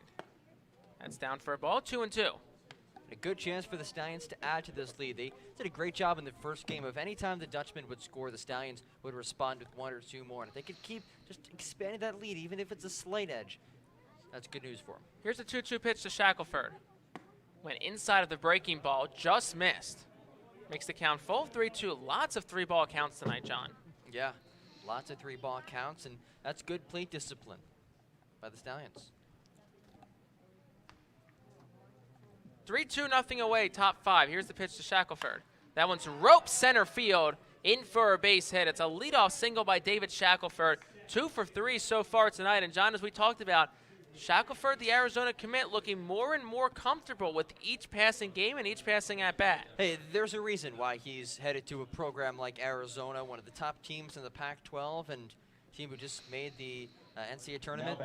Really good player, really good fielder. We've seen his speed in the field. Now that bat's coming alive. He's confident at the plate. He's seeing pitches well, hitting him. Not doing anything crazy, just line drives. That's all he needs to do. As a leadoff guy, get on base, be productive, and let the rest of the order drive you around. Brings Noah Berghammer to the plate. 0 for 1 today. Walked back in the third. Struck out. Actually, did not strike out. Grounded back to the pitcher. At the time, Seiler. Back in the first. Here's the pitch. Shackelford goes. The throw to second is not in time. A great jump and great speed by David Shackelford, swiping second base. Call was a ball. So the count's 1-0 to Noah Berghammer, and that's another Benson steal for the Stallions. They put stuff up you can't knock down.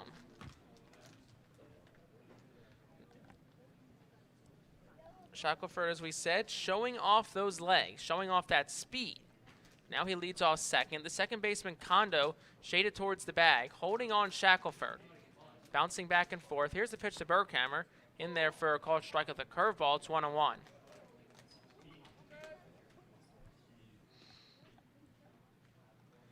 Berghammer entered tonight, 319 on the season, 8 runs scored, 7 runs driven in. Has one out there at second for him, looking to expand the Stallions' lead, which sits at 5-3 right now. Bogosian steps off, wants to go through the signs again with his catcher Gallagher. Runner on second, so the more complicated set of signs being laid down by the catcher Gallagher. And he steps off once again, and now Gallagher will take the truck out to the mound to go over the signs once again with Bogosian. Gallagher getting the start behind the dish in Game 2. Nick Schwartz started behind the plate in Game 1. Adam Zabrowski has also done some catching this season for Albany, but he was recently drafted in the 13th round the other day by the Atlanta Braves. So congratulations to him. Yeah. One of, I believe, 10 or so PGCBL players, current or former, to be drafted, including the former Stallions pitcher, Nick Zwak. Goes to show the talent that comes through upstate New York each summer when you have that many guys drafted on a yearly basis. 1-1 the count to Berghammer, nothing away. Shackelford leads off second. Here's the pitch. Inside the Berghammer, ducks his way out of that one, and it makes the count 2-1 to him. Jake, a score update from Amsterdam. The Diamond Dogs just put up another run, a bases-loaded walk, drawn by Vincenzo Castronova. Makes it 5-1 Diamond Dogs in the top of the ninth. Didn't see Castronova last night. Saw him in Game 2, I think. Maybe Game 1. No. Just one game last night. Just one game last night. It's such a long day of baseball. Here's the 2-1 pitch to Berghammer. Gets away from the catcher Gallagher, getting an easy 90 as Shackelford. Home move to third. And the count's now 3-1 to Berghammer. Shackelford on third, still nothing away. Top 5, 5-3 Saugerties. And just heady base running. Pitch gets away from Gallagher, and no outs for 2, 3, and 4. You figure one of these guys will be able to do something that brings home Shackelford from third. And that's the benefit of starting off an inning with a base runner. Infield now comes up for Albany. Everybody up towards the grass. Outfield playing about straight away. Albany looking to hold a 2-run deficit. Stallions looking to tack on up 5-3. Counts 3-1 the Berghammer. Shackelford leads off third. Here's the pitch from Bogosian. Swing and a miss, strike number 2. Bogosian climbed the ladder, and Berghammer couldn't catch up. Runs the count full now. Mohawk Valley just scored another run, so 6-1. Now the Stallions have to take care of business. A loss for the Mohawks and a win for the Stallions will bring Saugerties to just 3 games back in the East Division standings. Also 3 games back for the best record in the league. Counts full to Berghammer, looking to tack on some more runs here. Bogosian from the stretch in the deal. That one's fouled off by Berghammer, lunged at that one. Might have been a bit outside, but probably too close to take.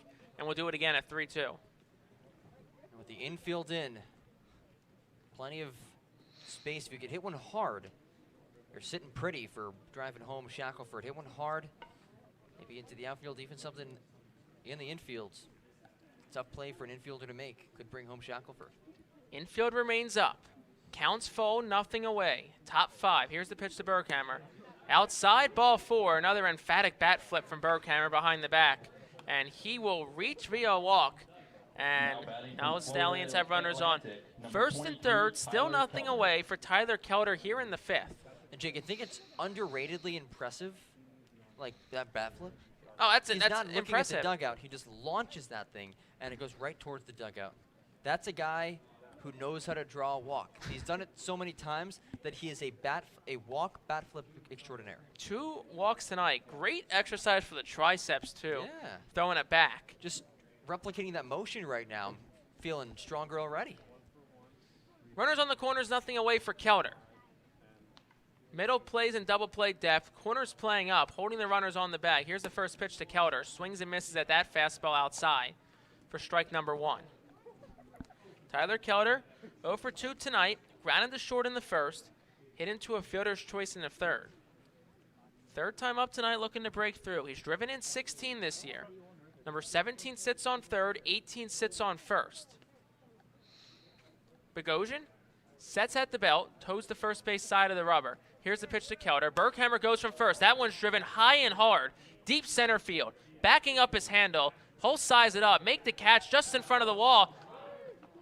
And no, he dropped it actually. The ball was dropped, scoring is Shackelford. Throw to third is in time. They'll get Berghammer out. In the second is Kelder. We'll see if they rule that a hit or an error. That also dictate whether he gets an RBI on the play. And it looks like they are going to rule it. Actually, have not put a ruling up quite yet. But it's 6-3 Saugerties. Kelder stands on second, 1 out. And that was a crazy play because it looked like Handel had it sized up. I thought that he did, but he is right under a light pole. Maybe the light was a little distracting for him, kind of backpedaling. But there's a hit or an error, and it is an error. It's going to be an error on the center fielder, Handel. So it's not an RBI, but most important fact of the matter is that the Stallions score again and are now doubling up Albany. Kelder won't be credited with the RBI either. If it was caught and the run scored, it would have been a sac fly and an RBI. Here's the first pitch to Kip Fuger as a curveball in there for a called strike. Makes the count 0-1. So crazy sequence, so just the reset. 6-3 Saugerties, top 5, 1 out, 0-1 the count to Fugers. Tyler Kelder leads off second.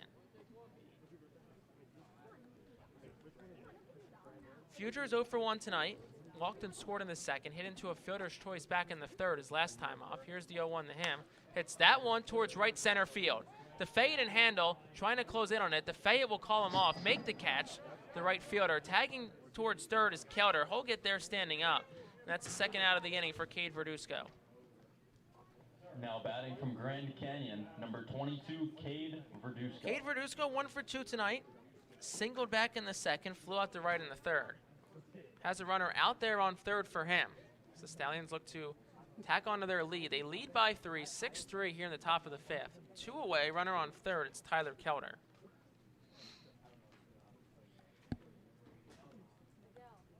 Bogosian has already given up 1 this inning. Looking to stop the bleeding there and move it to the bottom of the 5th. Here's the first pitch. That one's outside, bounces, blocked by the catcher Verduzco. Actually, by the catcher Gallagher. Verduzco's at the plate. Ball rolled right next to Verduzco. Makes the count 1-0 to him.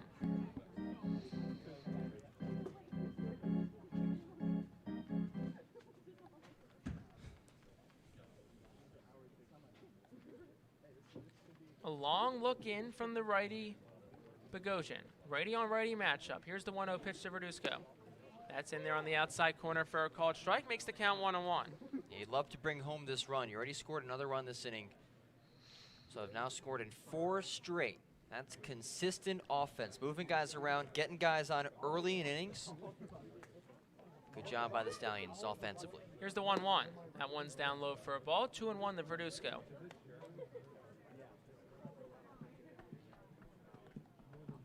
So far this inning, Shackelford singled, stole second. Berghammer walked. And Shackelford moved to third. He scored on the error by the center fielder Handel off the bat of Kelder. Then Kelder advanced to third on a wild pitch. And that's where we stand now. Here's the pitch to Verduzco. That one's down for a ball at 2-1. 2 outs, top 5, 6-3 Saugerties. Verduzco, 364 on the season, 1 point below Kip Futures for the team lead in batting average. Here's the 2-1 pitch from Bogosian. Upstairs for a ball, makes it 3-1. Good take. Just great plate discipline by the Stallions. They're making Albany throw strikes, and the Dutchmen haven't thrown a whole lot of strikes in the second game. A lot of free 90s. Nick Davies going to look over to the bullpen, still waiting for the point. There it is. And the day is done for Adam Bogosian. Also, that was ball 4 to Cade Verduzco. Scoreboard here read 2-1 on the pitch, but it was actually 3-1. And as we said, that'll do it for Adam Bogosian. So he leaves 2 on the corners. Stallions up 6-3, 2 gone in the 5th. Introduce you to the new pitcher on the other side of the break on the Saugerties Stallions Broadcast Network.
Walker Sutman, the new pitcher for Albany, here in the top half of the 5th. 0-1 record. This is 7th appearance, a 7.94 ERA. Has gone 5 2/3, 4 strikeouts, 9 walks, 8 hits given up. And it's 6-3 Saugerties, still the top of the 5th. 2 outs. Runners on the corners. Verduzco on first, Kelder on third. And Colin Mackel will be the first batter to face Walker Sutman tonight. Maris, number 18, Sutman, a Colin lefty, going up against the lefty Mackel here. A long look in from the catcher Gallagher, gets the sign, sets just below the letters. Here's the pitch. Runner goes, inside curveball, just misses Mackel. Swiping second base is Verduzco. And now Stallions have runners on second and third with 2 away in the 5th. And Mackel nearly got hit by the first pitch, so not a good start in the day for Walker Sutman. Here's the 1-0. That one's down and away for a ball, 2-0. It's a very rigid delivery. Just Very keeps compact. it, yeah, very compact. Kind of straight arms it down. Not a lot of motion in his delivery. Here's the 2-0. That one's rolled over foul behind home plate by Mackel. Makes the count 2-1 to him. It almost looks like a pitching machine. it kind of looks like. You know, just the arm just pushes the ball forward. Kind of what it looks like. Sutton relieved Bogosian, who went inning in the third. Can't close his line quite yet. Can't close the line for Tommy Gross, who went 3 1/3 for Saugerties. Gave up a hit, 3 runs, all earned, 5 walks, 3 strikeouts. And now Sutton looking to escape a jam. Runners on second and third. The 2-1 pitch. Curveball. Up and away. Makes it 3-1 Colin Mackel. Yeah, lefty-lefty trying to go curve. It could be tougher for a lefty hitter to see against lefty pitcher, but it misses the zone. 3-1 the count, 2 outs. Here's the pitch. That one's roped. Right field. It will be caught. No, dropped by a diving DeFea. 2 runs are going to score for the Stallions. And it's a 2 RBI single for Colin Mackel. Makes it 8-3 Saugerties in the 5th. Yeah, that should absolutely be scored as a base hit. It did hit the glove, but that's not a play they should have made. He dove for it, couldn't get to it. And the Stallions offense continues to produce. What a night for the Stallions offensively. 11 runs in game 1, and they have thus far scored 8. And we're only 4 2/3 of the way through. And also good news, Amsterdam lost 6-1 the Mohawk Valley. So a win tonight here in game 2 will close the deficit in the PGCBL Eastern Division to just 3 games as the season hits the stretch run. Jack Renwick to the plate, first pitch to him, down for a ball, it's 1-0. Renwick is 0 for 2 tonight. Grounded the short back in the second, reached via an error in the 4th. He's up in the count 1-0. Leading off first is Mackel, who just hit that 2 RBI single to extend the lead to 8-3. Here's the pitch. Fastball on the outside corner for a called strike. It's 1-1.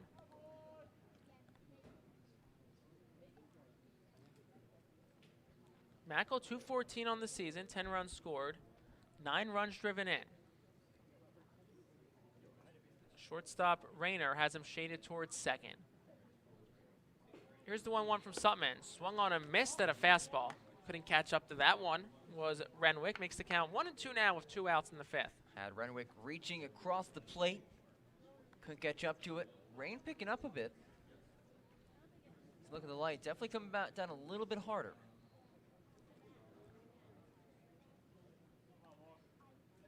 Bit of confusion now between Sutton and the catcher Gallagher for the signs, but they do get it. Fires home the 1-2. It's away for a ball. Makes the count even at 2 apiece. 2-2, 2 outs. Albert Jennings awaits on deck. He had an RBI single his last time up in the 4th. Right now it's Renwick, the 7th batter to come to the plate this inning for the Stallions. Sutton to lefty, lefty to righty. Working from the stretch and deals. Runner goes, swung on a miss, so it won't matter. And Walker Sutton comes in and ends the top half of the 5th inning. Stallions got 3 on a couple hits. Leave 1 on base. Head to the bottom half of the 5th. 8-3 Stallions on the Saugerties Stallions Broadcast Network.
From Trinity, number 18. 9-10-1 set to come to the plate for Albany here in the bottom half of the 5th inning. Stallions lead at 8-3 over the Dutchmen after adding 3 more runs in the top half of the frame. Jake Starr, John Gross.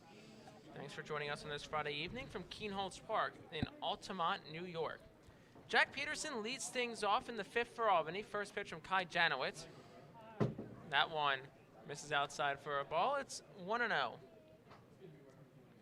Janowitz got 2 outs back in the 4th in relief of Tommy Gross, who went 3 1/3. Now back out for his 2nd inning of work. Here's the 1-0 pitch. That one hit high towards left center field, ranging over and making the catch is David Shackelford. A nice play by him as he had to reach all the way for that one. Didn't break into a dive, but makes the catch for the first out of the inning. That's a tough play to make. Had to cover a whole lot of territory. And he gets there, shows off the wheels, reaches out to make the catch. 1 down. Jake Defiant comes to the plate. He's 0 for 1 tonight. Struck out looking back in the 3rd.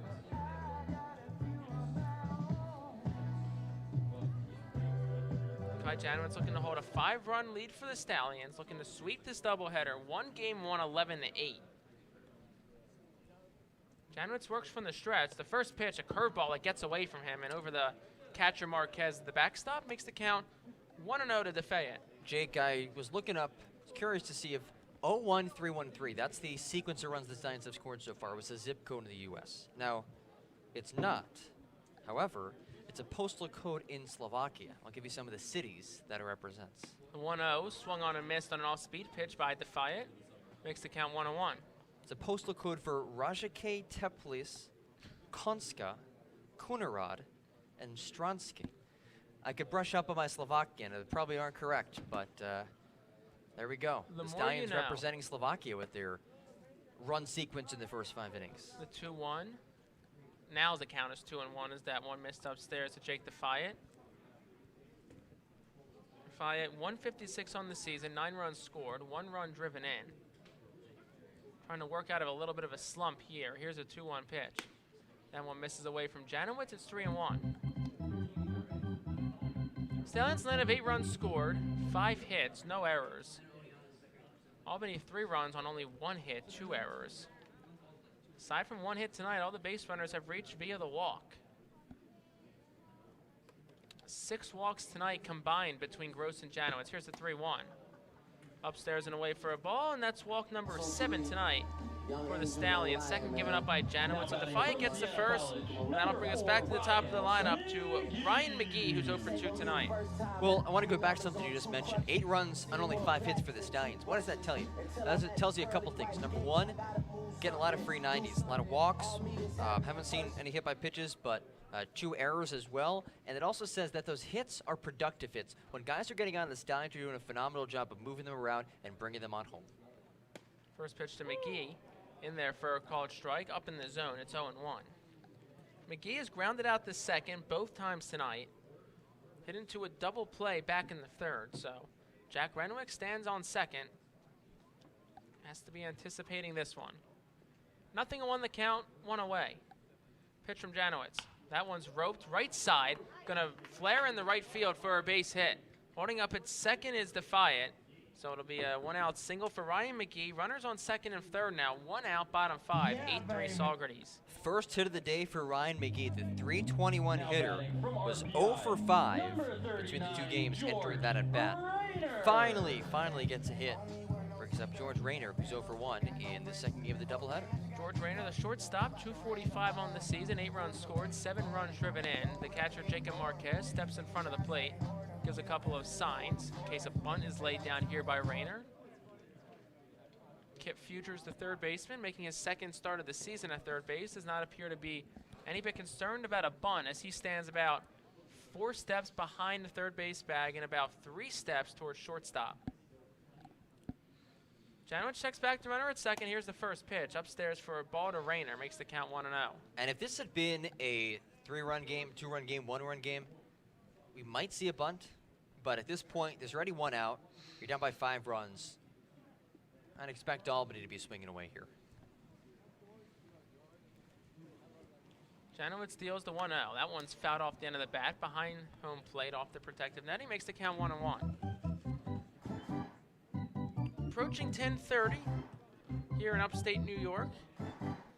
This game, about 2 hours old right now here in the bottom of the 5th. Game 1 started at about 5, so about 5.5 hours of baseball so far. Still 2 innings and change left to play here from Kienholz Park.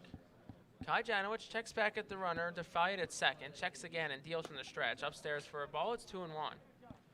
Yeah, been a long day, but it's impressive how the Stallions have played so consistent, especially offensively throughout the day. A lot of times these doubleheaders, teams can lose focus. It's a long day. It was hot out early, but no, they've attacked in the batter's box. They played clean defense. There's been some pitching issues with command, some walks, some wild pitches, but for the most part, they've done enough to get the job done. Crowd is really thin here as well tonight between the rain and the time, as that one by Janowitz gets over the head of the batter Rayner by the catcher Marquez. Both runners will advance. So now McGee stands on second, and DeFayette stands on third. Still one out here in the bottom half of the fifth. Stallions hold an 8-3 lead. Janowitz looking to keep that deficit for Albany at 5. No action right now in the Stallions bullpen. A couple of guys mulling around. Obviously, if this is a doubleheader, Stallions really hoping to limit the number of pitchers being used.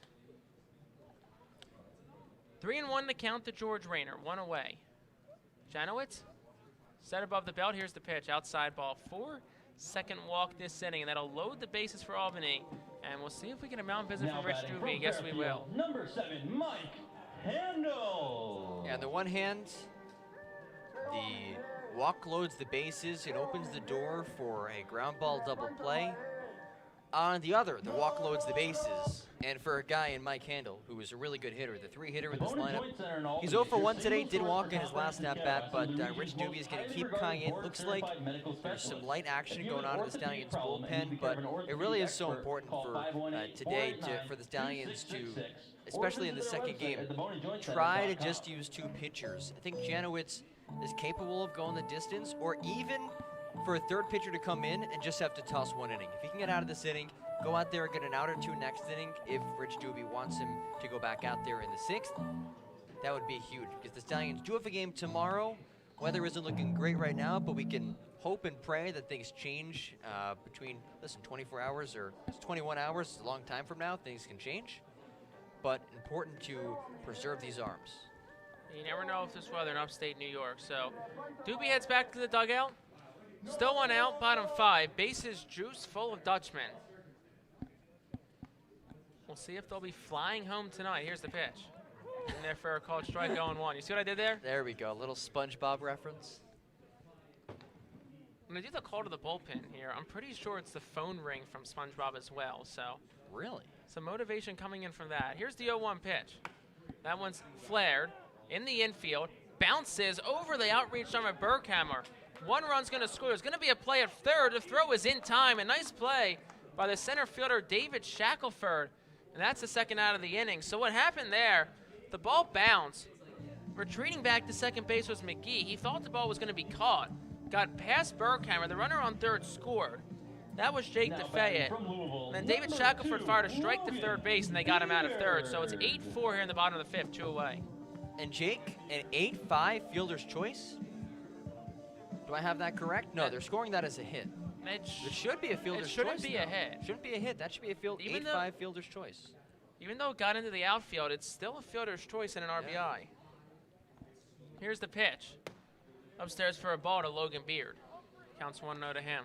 I don't think I've ever seen that. An 8-5 fielder's choice. Have you ever seen that? I have not.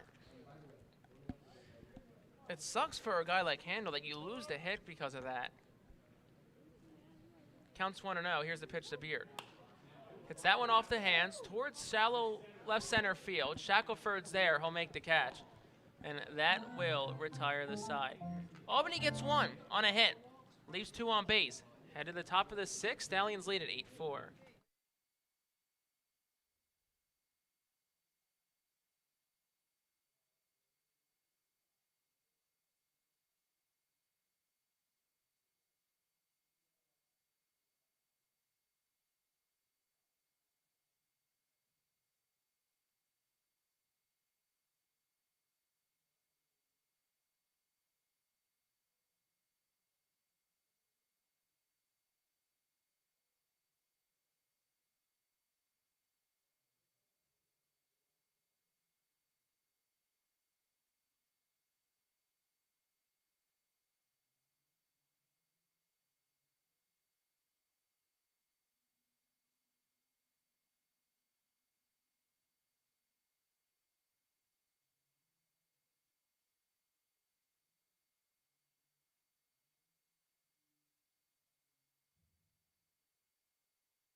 Albert Jennings leads us off, top of the 6th. The Stallions doubling up the Albany Dutchmen. First pitch to Jennings is taken to the outside corner for a strike. Now in left field is Isaac Humphrey, in for Ryan McGee. 8, 9, 10 due up. Jennings 1 for 2, slapped an RBI single to right in his last at bat. It's lefty. Sutman delivers and misses outside 1-1. So we decided an 8-5 fielder's choice, which is an oddity. Saw tonight that the Charlotte Knights had an F9 unassisted double play, which I've never seen.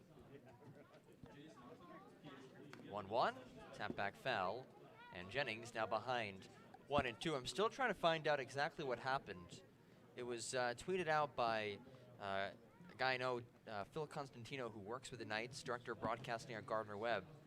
Said an F9 unassisted double play. He was having people guess what happened, so I'm curious how that went down.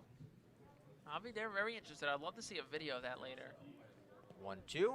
This is low. 2-2 now the count on Jennings. Jennings followed by Caden Kendall, then Jacob Marquez.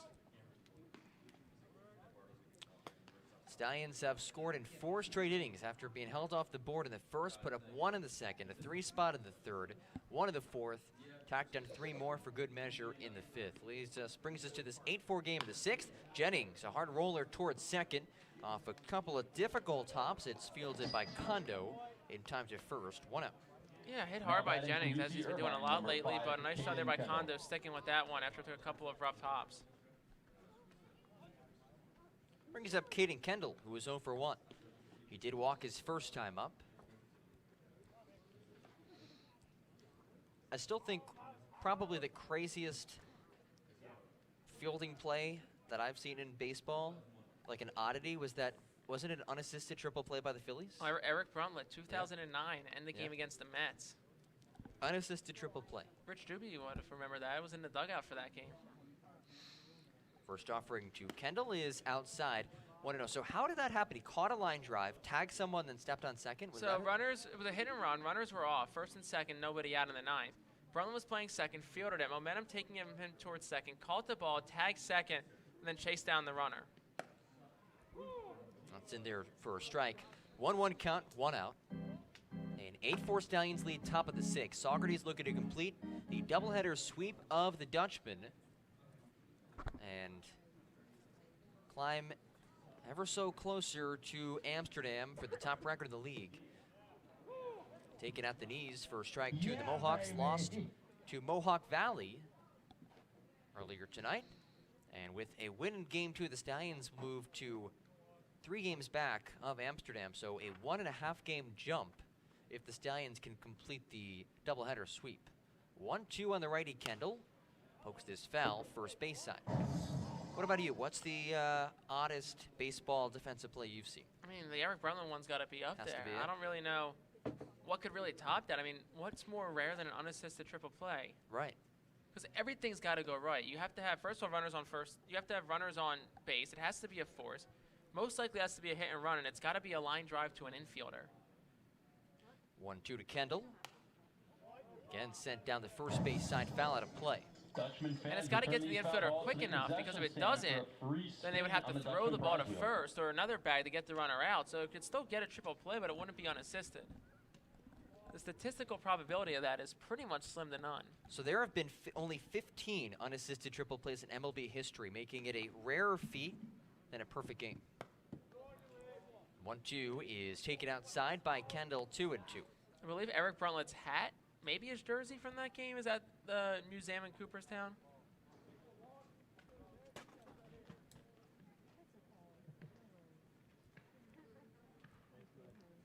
Two balls, 2 strikes, and 1 away.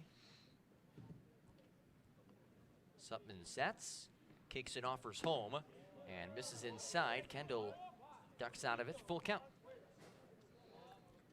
Some action down in the Stallions bullpen. It's Aaron Cohn warming up. We'll see if Janowitz gets the 6, or maybe they'll go to Cohn asking for 6 outs from him. Jacob Marquez is on deck for Saugerties. Pitch home to Kendall, spoiled back. Again, fighting off some pitches with 2 strikes. A competitive at-bat for Caden Kendall. Yeah, nice job by the UC Irvine product, battling up there.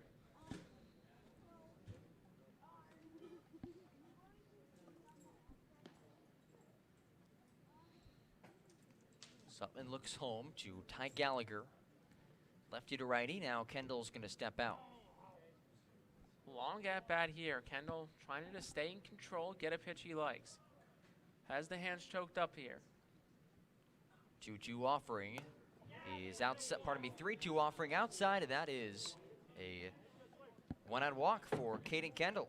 Second one for Kendall now batting tonight. from Washington State, number 7, Jacob Marquez.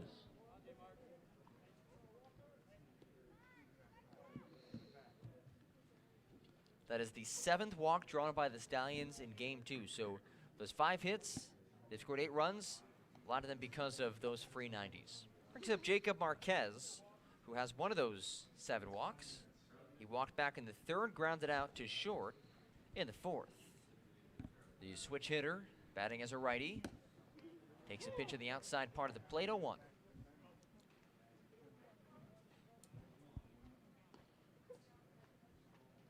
Marquez looking to do some damage with the bat again. Back to the right hand of the batter's box. He's flip-flopped all 3 at-bats tonight. He's gone righty, lefty, righty, as the pitchers he's faced have been lefty, righty, lefty. And we might have a pickle. Kendall, no pickle at all. It gets away from Peterson at first. The speedy Kendall stumbles out of the gates from second base, but still ends up uncontested at 3rd. What a jump by Caden Kendall, and a costly mistake by Peterson at first. Just was not ready for the toss from Sutman. And with 1 away, Caden Kendall gets 1st to 3rd. Yeah, a little bit of a wild throw by the pitcher. Peterson couldn't handle it, and now the Stallions are in business once again. They're going to say it was an E3. And for good measure, we'll say Benson steal. Why not? You can say the steal was the 2nd, got the 3rd Yep. on an error. Get the 3rd in the error. Benson steal, he puts Steph up. He can't knock down. Infield in for Marquez. And he Going to say he went. did go around on the 0-1 pitch that was low, 0-2.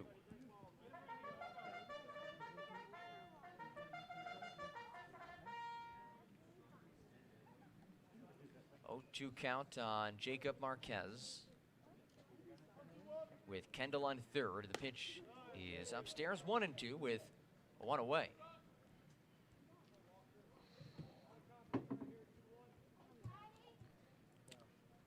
Put around 3rd. Would love to see Marquez here hit one hard somewhere, preferably a line drive. Just been struggling a bit at the plate. Would love to see him get some mojo going. 1-2 outside, and he kept his bat back. Yeah, Marquez is hitless over his last 4 games and is in search of his first RBI since June 15th. 2-2 count, 1 away. Top 6, 8-4 Saugerties. Kendall inches off at 3rd. Infield into the grass. The pitch home is in at the knee. Strike 3 looking. And Marquez is retired for the 2nd out. Another strikeout there for Marquez. Now batting from His Arizona, team number 55, leading. David Shackelford. 24th of the season. Now you got Shackelford up, has a couple of hits today. See if he can get another Hell's Mortal insurance run for the Stallions here in the 6th. Yeah, he's been really good in Game 2. 2 for 3 with 2 singles. Brought home a run in one of them. Has a stolen base as well. Kendall on 3rd. Stallions looking to plate him. Shackelford sends it back, foul 0-1. And out in the West, Jamestown's game was canceled due to rain. So with the Tarp Skunks not playing, the Stallions, if they do win 2, that gives them a game, another game up on Jamestown. A 1 pitch outside, 1-1. So all in all, if Saugerties can complete the sweep, and there's still plenty of baseball left to be played, we've seen crazy things happen already today, this will be a very productive night in terms of playoff positioning. Absolutely, and obviously with the chance of not playing all 48 games, might have to start looking at the winning percentage Yeah. to separate the teams. 1-1, push the other way, foul out of play, 1-2. And we'll see what happens with doubleheaders moving forward, but at the end of the day, the doubleheaders do offer teams an opportunity to make up ground or create separation. With 2 games going on, you have a real good chance to, if you could sweep that, make a major impact in the standings. It's a 1-2 count, 2 outs, and Shackelford with Kendall on third. The pitch home from Sutman. Again, pushed foul out of play first base side. And tonight, an opportunity for the Stallions just to create more separation between themselves and Albany for that second spot in the Eastern Division. Yeah, the Stallions currently 6 games up on the Dutchmen after the Game 1 victory. 1-2 is low and gets to the legs of Gallagher. Run will score, and Caden Kendall, 9-4 Stallions. Yeah, Kendall advancing just thanks to sloppy play. Wasn't ever even batted forward. Stole second, we can say stole lightly there. Advanced to third thanks to throwing error, or I guess the error by the first baseman Peterson, then scores there on the wild pitch. The Stallions have thus far scored 20 runs between this doubleheader. It's a 2-2 count with 2 outs to the top of the order in David Shackelford. Sutman delivers, down and out, full count.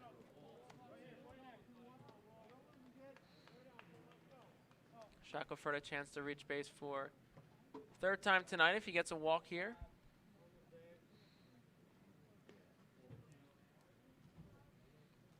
Sutman from the third base side of the mound. Works to the plate and skips it short. So Shackelford has reached base 3 straight at-bats. And this top of the 6th continues. I'm going to bring Noah Berghammer to play, who's walked a couple of times tonight. 12, Noah Berghammer. Stallion just looking to tack on some more runs here. As we begin to approach the 11 o'clock hour, a quarter of 11 here in Albany. What's the latest game we've had so far this year, John? This has a chance to be it, I think. I'm trying to think. Dylan McGlynn is typically our time guy, so we'll have to ask him. Gallagher scoops up a low pitch, blocked it down, but Shackelford advances into second. We'll have to... It's not appear he's up here. Is he up here? No. Dylan, you here? Nope. Still raining a bit. We'll try to get an update from our time guy, Dylan McGlynn. A 1-0 to Noah Berghammer. He is again skipped short. Shackelford's going to head off to third. Tag is not in time. It's a Benson steal. They put stuff up. You can't knock down.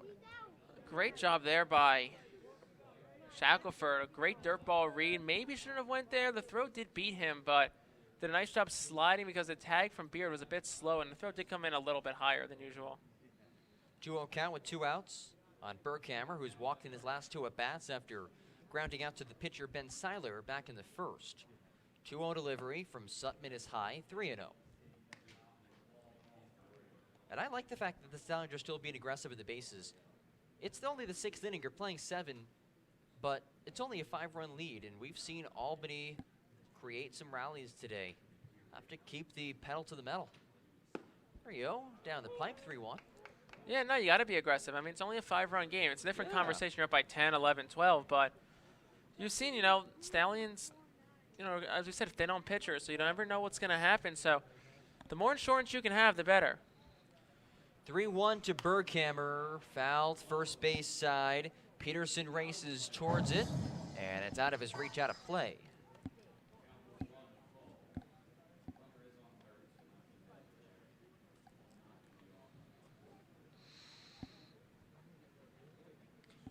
You know what? We did play a game past 11. It was the Glens Falls game that the Stallions lost. In fact, past 11, there was a sound ordinance, so we could not play any music.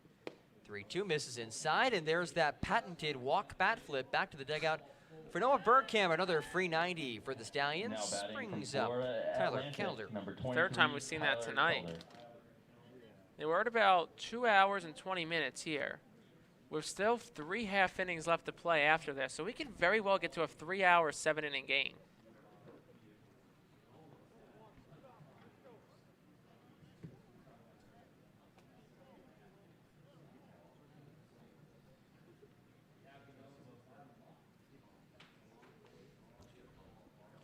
So Kelder waits with runners on the corners and 2 outs. Already a 5-run Stallions cushion in the bottom of the 6th of 7. A double header, chance to complete the sweep.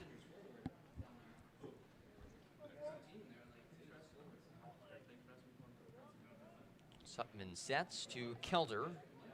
Offers home. Kelder, a deep fly to center field. Back goes Handel. He will settle under it.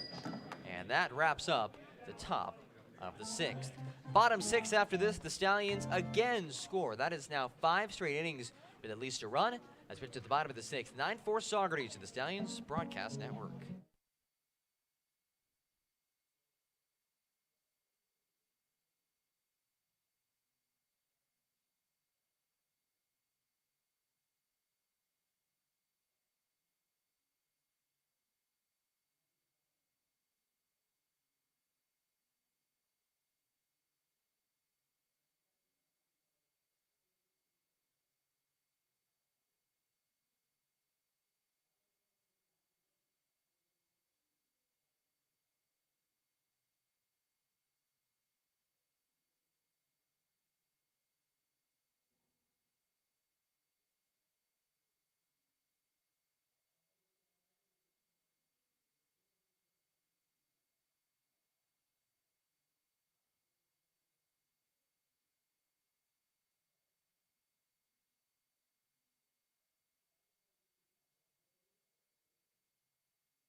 Stallions Baseball is brought to you by Rip and Winkle Country Club. Bring your swing to the Rip.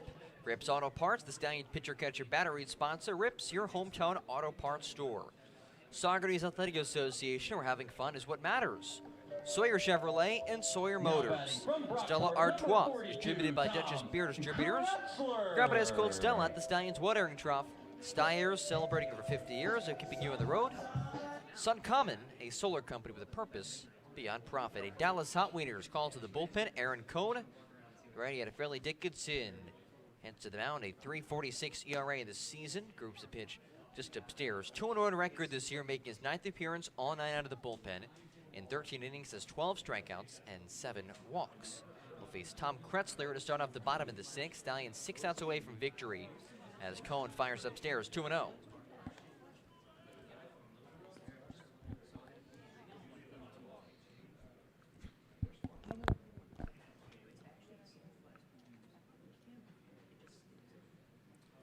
The 2-0 offering from Cohn. Curveball drops in for a strike. Nice spot from Aaron Cohn.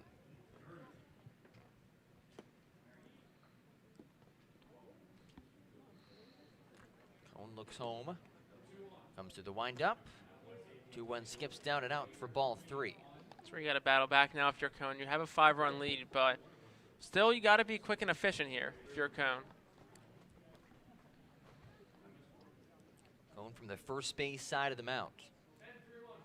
Sets from the belt. Now delivers in there for strike 2. And the count's now full on Tom Kretzler.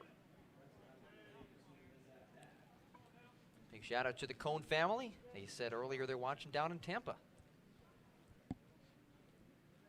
Here's the full count delivery.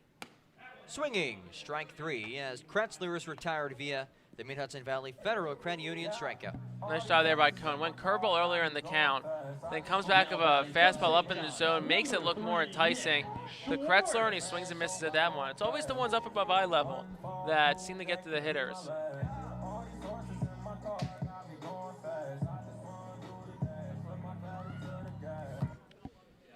One out for Nick Schwartz, who is 0 for 1. He did walk back in the second. Righty to righty. First pitch from Cone, curveball upstairs. We have a comment here from Alan Gross saying, I think there should be a photo of the 3 Stallions named Gross, not all of whom are related. Now, myself and Michael Gross are cousins, but Tommy Gross, to our knowledge, is not related. As the 1-0 is fouled away, 1-1. We'll have to get a picture like that on social media at some point. We will. The Grosses. Yeah, absolutely. We can caption it, a disgusting trio. Oh, Jake. I'll be here all week. You're a comedy star. Ah, I see what you did there.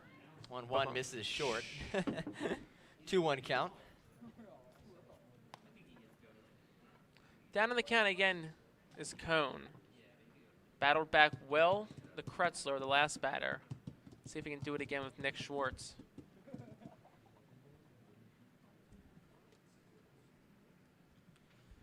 Counts at 2-1 as he fires fastball outside. Marquez springs to his right to catch it. Well, it was 3-1 last time, so they can do it again. Hitters count to Nick Schwartz. At 3-1 with 1 away.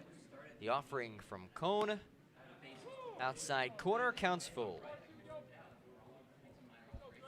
Battling back again. See if he can finish it off here. So I get a second strikeout of the inning. Full count with 1 down. Cone just keyed up Kretzler. Looking to replicate that against Schwartz, and he can't do so. Fastball down and out puts Nick Schwartz on first. Well, 1 ground ball gets you out of the inning here, and I mean, obviously, no action. The Stallions bullpen have to assume Rich Doobie wants Cone to get these last 6 outs. So the last thing you want to do is give up free bases, and that's going to be the key down the stretch for the Stallions. They're going to have to limit the walks because the pitching staff doesn't give up a ton of hard hit balls. It's just the walks that usually get to them. Only 2 hits given up tonight. Yeah, Cone has gone 4 times this season, 2+ innings. His longest outing was his first against Glens Falls back on June 4th, 2 1/3. First offering misses outside to Christian Kondo. Yeah, arms are at a premium. At this point of the season, it's a typical thing in Summer League. Teams across the PGCBL, it's really becomes a war of attrition. Who's going to have the most arms when season ends? These guys go back to their colleges, college season, the academic year right around the corner. As the 1-1 misses outside for ball 2. You're right, makes the importance of just limiting the free 90s, limiting your pitch count, stretching guys out even more important. So like a guy like what we saw last night, Andre Safant is so good. He just, throws that fastball, upper 80s, low 90s, and he pitches the contact. He's always around the strike zone. 2-0 from the stretch for Cone, misses low, ball 3. Yeah, Font, he is, there have been a couple of baseball players who have the nickname the human rain delay. He's the opposite of that. He's the, I don't know what you'd call that. Whatever the opposite of a rain delay is. In there for strike, 3-1. Rob Manfred would like him because he would do a good job speeding up the pace of play. Forget about a pitch clock. Just have an Andre Safant clock. See, last time it was 5 seconds from the time he got the ball back to the time he was set to throw. Here's the 3-1 outside corner for strike 2 with 1 away. Add a runner on first. I think we're going to need next time he pitches, we'll need to put a clock on the screen to time it. I remember they used to do that with Oregon's offense with Chip Kelly back in the day. They did it with the Eagles when he was no huddle. Yep. That was a novelty that went away quickly. Full count. Outside, back-to-back walks issued by Cone. Still 9-4 Saugerties in the bottom of the 6th out of 7. And Rich Doobie quickly out of the dugout. Gotta think it's just to calm him down here. He's overthrowing a bit. Just settle in, pump the zone. You're up by 5. They can't come back with 1 swing of the bat. So even if they get a hit, they get a hit. Don't pitch away from a hit. I always say, forget who said it, but one of the guys said they learned to become a great pitcher was when I stopped trying to make them miss it and started trying to make them hit it. And that's what you got to do.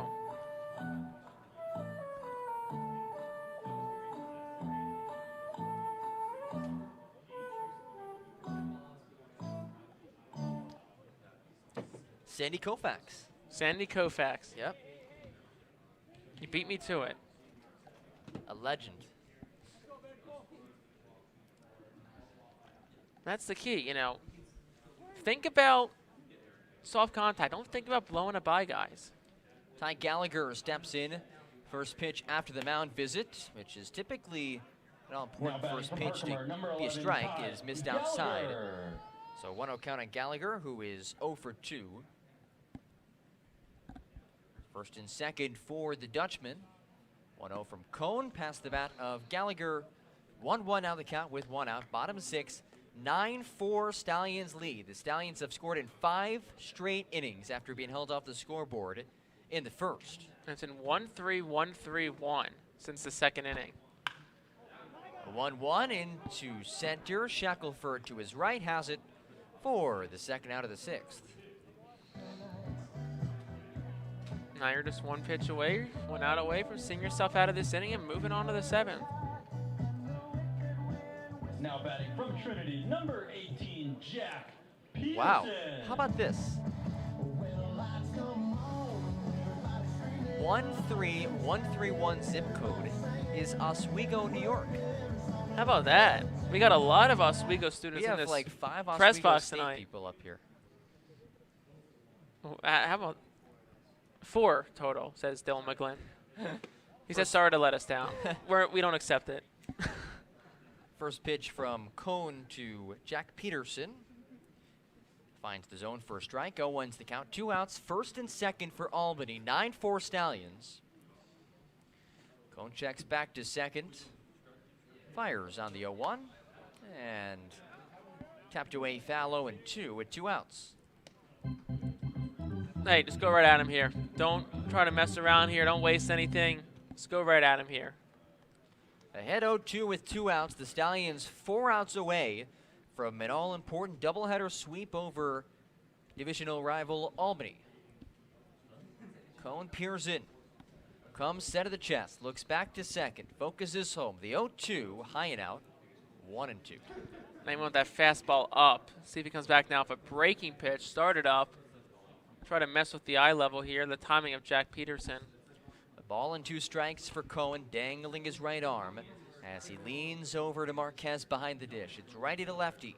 First and second with a 1-2 count and 2 outs. He'll fire home. Curveball. Got him. Bring him on up. Filthy from Aaron Cone. And we head to the top of the 7th. A Mid-Hudson Valley Federal Credit Union strikeout. No runs, no hits. 2 left on base.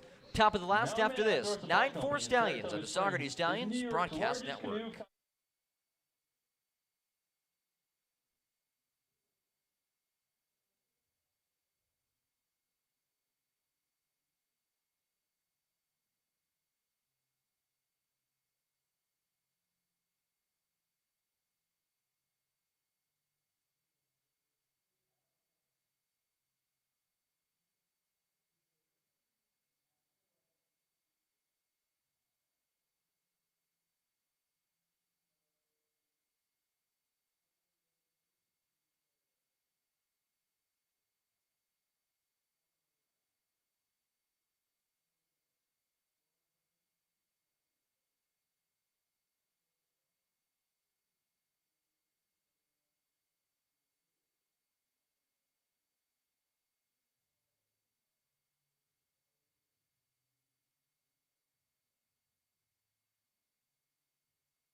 Top of the last, Stallions looking to pad this 9-4 advantage. Stallions baseball is brought to you by the computer guys. Don't get robbed by the other guys. Call the computer guys. The Emerson Resort. Treat yourself to a getaway at the Emerson as the first pitch is fired home by Chase Carroll on the outside corner to Kip Futures.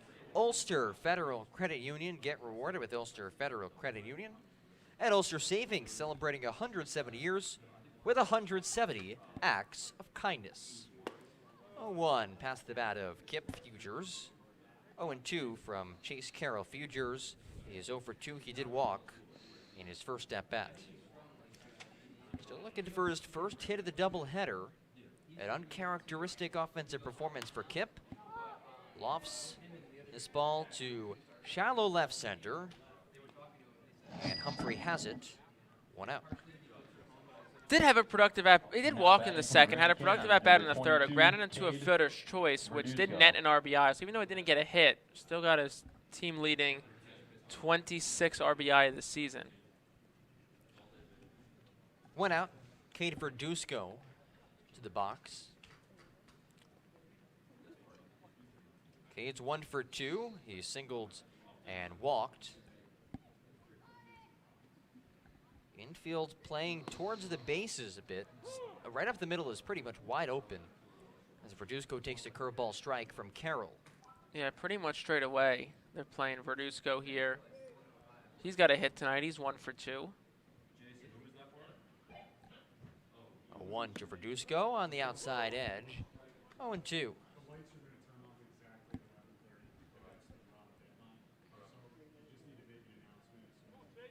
Carroll, making his 4th appearance of the season, is yet to allow an earned run in 3 innings, has 8 strikeouts and 3 walks.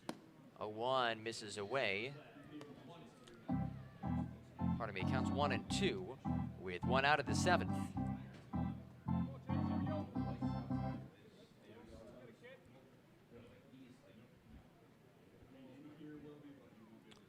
Carroll deals. Line shot towards left, past a diving Rayner, and Cade Verduzco tattoos the ball into left for just the 6th hit of the game despite these 9 runs. Nice job there by Verduzco. Second hit tonight. Roped that one to left field. Rayner, the shortstop, stood no chance at that. And hey, maybe the Stallions can get some insurance runs here. Brings up Colin Mackel with 1 out and 1 on. 9-4 Stallions, top of the 7th. Mackel 1 for 3, a 2 RBI single came in his last at bat. It's righty-lefty. Carroll working from the stretch, checks back to first. Now will come home, misses inside 1-0. And Jake, we've just overheard a conversation that the lights here are going to shut off at 11:30 sharp. Well, hopefully the game's over by 11:30, and if it's not, then I guess it will be then, and if it is, then we're going to have to make sure we get out of here quickly so we can see. 1-0 count. Mackel sent out to center. Back goes Handel. Has time to catch it, and he does just that. 2 outs. You didn't bring your night vision goggles, Jake? I unfortunately did not, John. Disappointed in you. Jack Renwick. Did not bring my night vision goggles this time. So here's my question. 11:59, let's say there's a ball that's hit. Let's say, hypothetically, this is like a tied game. I'm curious. The ball was hit at 11:59, at 11:30, the lights go out, and what would happen? It'd be interesting to see. You call Richards. I need to call Richards, get the lights back on. Brought to you by Richards Electric.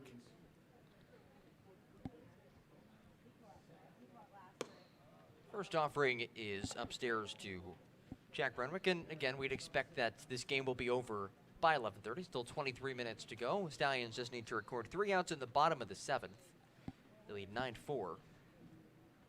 It's a city ordinance that lights have to go out at 11:30 sharp. There's a strike in the outside corner to Renwick.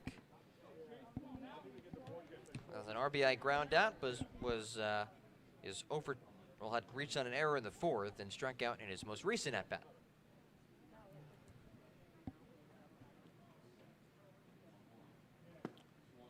Renwick fans on the 1-1, now behind 1 and 2 with 2 outs. Albert Jennings is on deck if Renwick does reach. Got some work to do here down in the count 1 and 2. 1-2 count, 2 outs. Verduzco after the single leads off at first. Curveball, strike 3 looking as Carroll spins it in the zone, and we head to the bottom of the 7th. We have 22 minutes to get this half inning, folks. Otherwise, the lights are out, and we will need to call Richard. No runs, 1 hit, 1 left on base. Bottom of the last after this, Stallions 3 outs away from a doubleheader sweep. They lead 9-4 on the Saugerties Stallions Broadcast Network.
"20 minutes to go, folks, before the lights go out. Will we finish?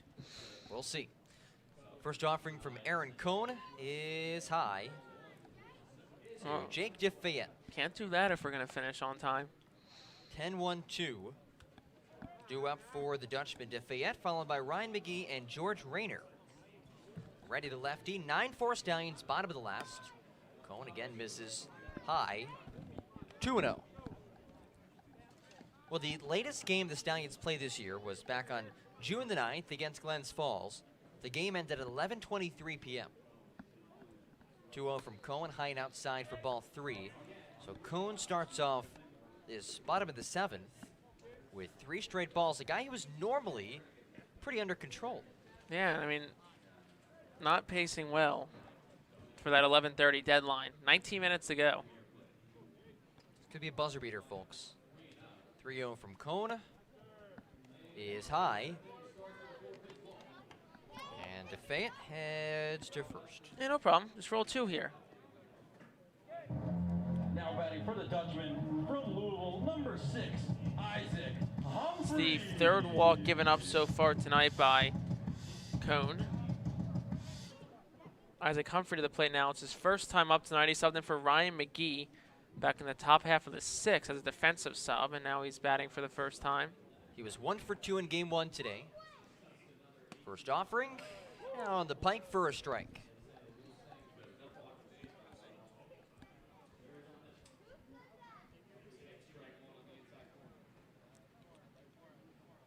DeFayette leads off at first. 0-1. Cohn kicks and delivers. Misses down. 1-1. We have 18 minutes until the lights go out.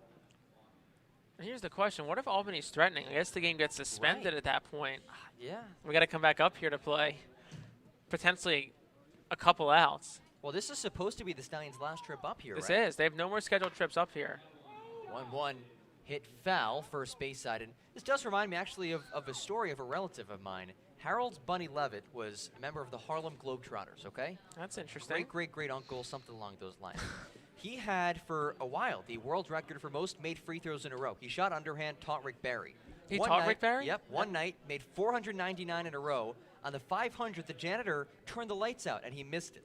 So it reminds me of this. And then he proceeded to make 372 more in a row. Oh, man. So, Does he still hold the record? no, he does not. 1-2, line foul down the third base out of play. The record holder, I forget his name, but this guy has like an unbelievable number. Bunny Levitt, you can look him up. He has some stuff in the Basketball Hall of Fame. He has the basketball that they used is in the Hall of Fame, which is really cool. Take a trip to Springfield at some point, only a couple hours away from here. Yeah. 1-2. Curveball misses outside for ball 2, so definitely some precedent for lights turning out in the middle of sporting events. Of course, the Super Bowl a few years ago, Ravens 49ers, when the lights went out. That really changed the game, too. It did. It was a blowout for the Ravens, and the 49ers worked their way back.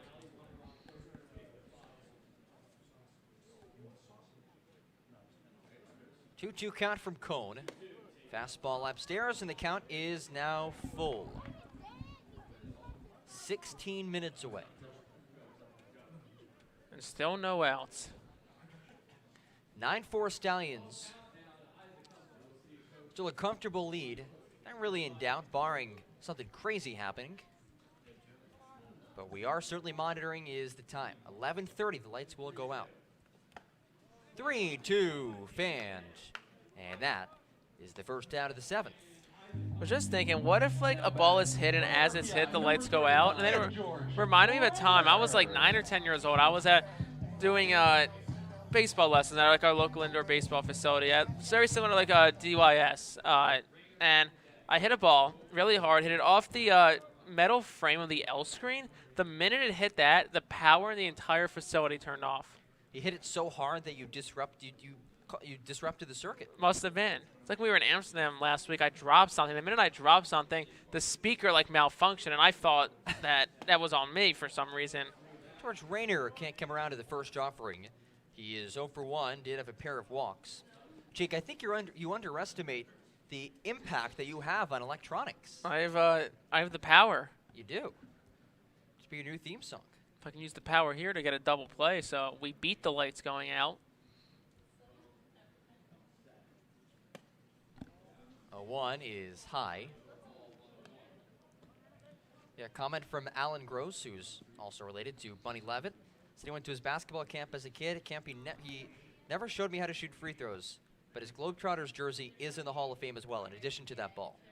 So it's pretty cool. 1-1, outside 2-1.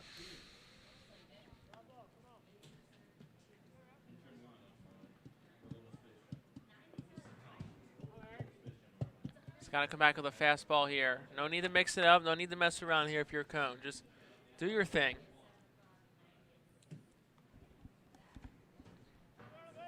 Rayner, the 2-hitter. Mike Handel in the on-deck circle. 2-1 offering from Cone. Again, swung through, and that levels the count 2-2. Come on. Let's get this. Got 14 minutes. Need some time to have some light to get down to the car. Jake didn't bring his night vision goggles. Did not bring my knife. And the iPhone flashlight is not strong enough. Well, the Android flashlight is good, so I get a lot of criticism for having an Android. We have a good flashlight. Cones, 2-2 is away. Full count. Got to expand the zone a little bit there. Got another situation, Blue. I wonder if the players know or the umpires know. I'd imagine they probably don't. What's going to happen? And then at 11:30, the lights are just going to go off. Be very confused. 3 balls, 2 strikes, 1 out, a runner on first. Stallions lead by 5, bottom of the last. And this doubleheader. Rayner watches upstairs, flips his bat to the dugout. First and second for Albany. Getting in a little bit of trouble here. I mean, one big swing could make this a much more interesting game here. Mike Handel, the 3-hitter, comes up 0 for 2. Had a walk back in the 4th. Righty to lefty with 1 down to the bottom of the 7th. The 7th and final inning of today's doubleheader. Called strike 1. Handel did not like that call. Might have been a little outside.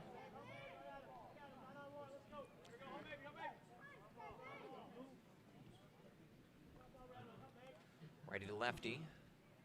Cone fires on the 0-1, make it 0-2. Swings through the offering. And Aaron Cohn to strike away from what would be his 4th strikeout in an inning and 2/3.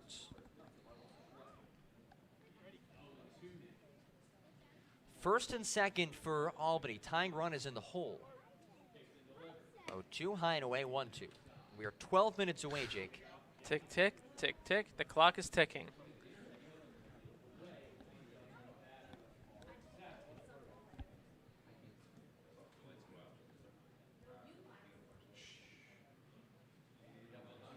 Cone fires, 1-2 upstairs, 2-2.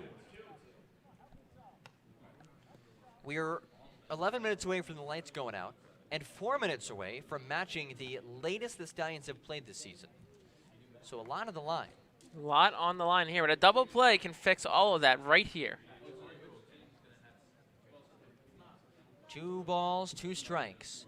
Cone fires, curveball away, and the count is full. And Jake, if he walks the bases loaded, that brings the tying run on deck with 1 out in the last. There is nobody, not a single player down in the Stallions bullpen, so this is Cone's game to finish.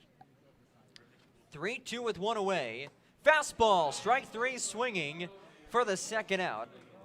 And we are knocking to the doorstep of beating the lights going out. Now batting from Louisville, number 2, Logan Beard. Here comes a 10-minute at-bat, John. Yeah, we have 10 minutes to go. Logan Beard to the plate is 0 for 3. The Stallions lead 9-4. A win would put them just 3 games back of Amsterdam, which is first place in the East and the best overall record in the league. A win would also create more separation between the Stallions and Jamestown for the 2nd best record in the league. Fastball high for Cone, 1-0. 6 hours and 15 minutes since the first pitch of game 1.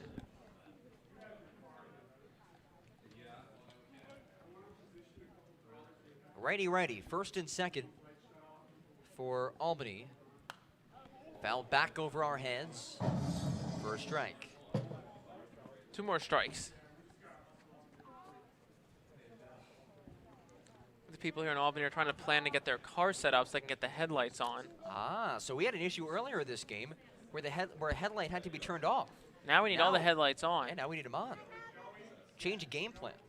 1-1. Escapes upstairs, 2-1. Never thought headlights would play such a pivotal role in a baseball game before. Here we go. In 9 minutes, the lights go out.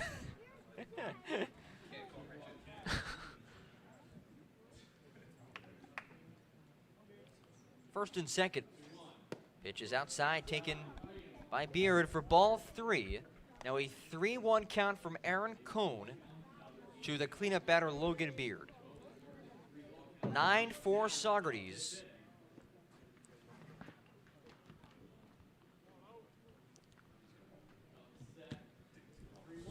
Hitters count 3-1. The pitch popped up, right side, foul, out of play. Full count. 1 more pitch. Runners will be off 2. I'll make the final call here, unlike any night we've had this summer. A crazy game 1 and a game 2 that's running up against the lights going out. And a minute away from matching the latest game of the season for Saugerties. 14 innings of baseball. And time is called. 14 innings of baseball culminates right here. 9-4 Stallions, a full count, runners start to move. With 2 outs, Cohen delivers, poked into right field, past Kelder. Rounding third and heading home is Defiant. An RBI single, and this game is not over. And the drama continues, John. Here comes Rich Doobie, so this is not going to help. This is not going to help our 11:30 deadline here. This is unlike anything I've ever seen. They're going to bring us back next week on an off day just to play 1 out. So here's the funny part about this. You look back in previous summers, Albany used to play at Sienna's baseball fields. They had no lights there. So there would be situations where games would either end or be postponed because the sun went down. Now they have lights at a different stadium at Keenholz Park, and the game is going too late that the lights can no longer be on. It's the ultimate catch-22. Just need 1 more out. Hopefully Rich Drewby settled him down here.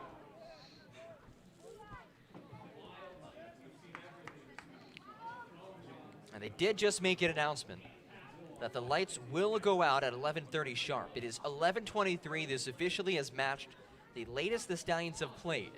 Cone looking to work the Stallions back into the win column for a 4th straight victory.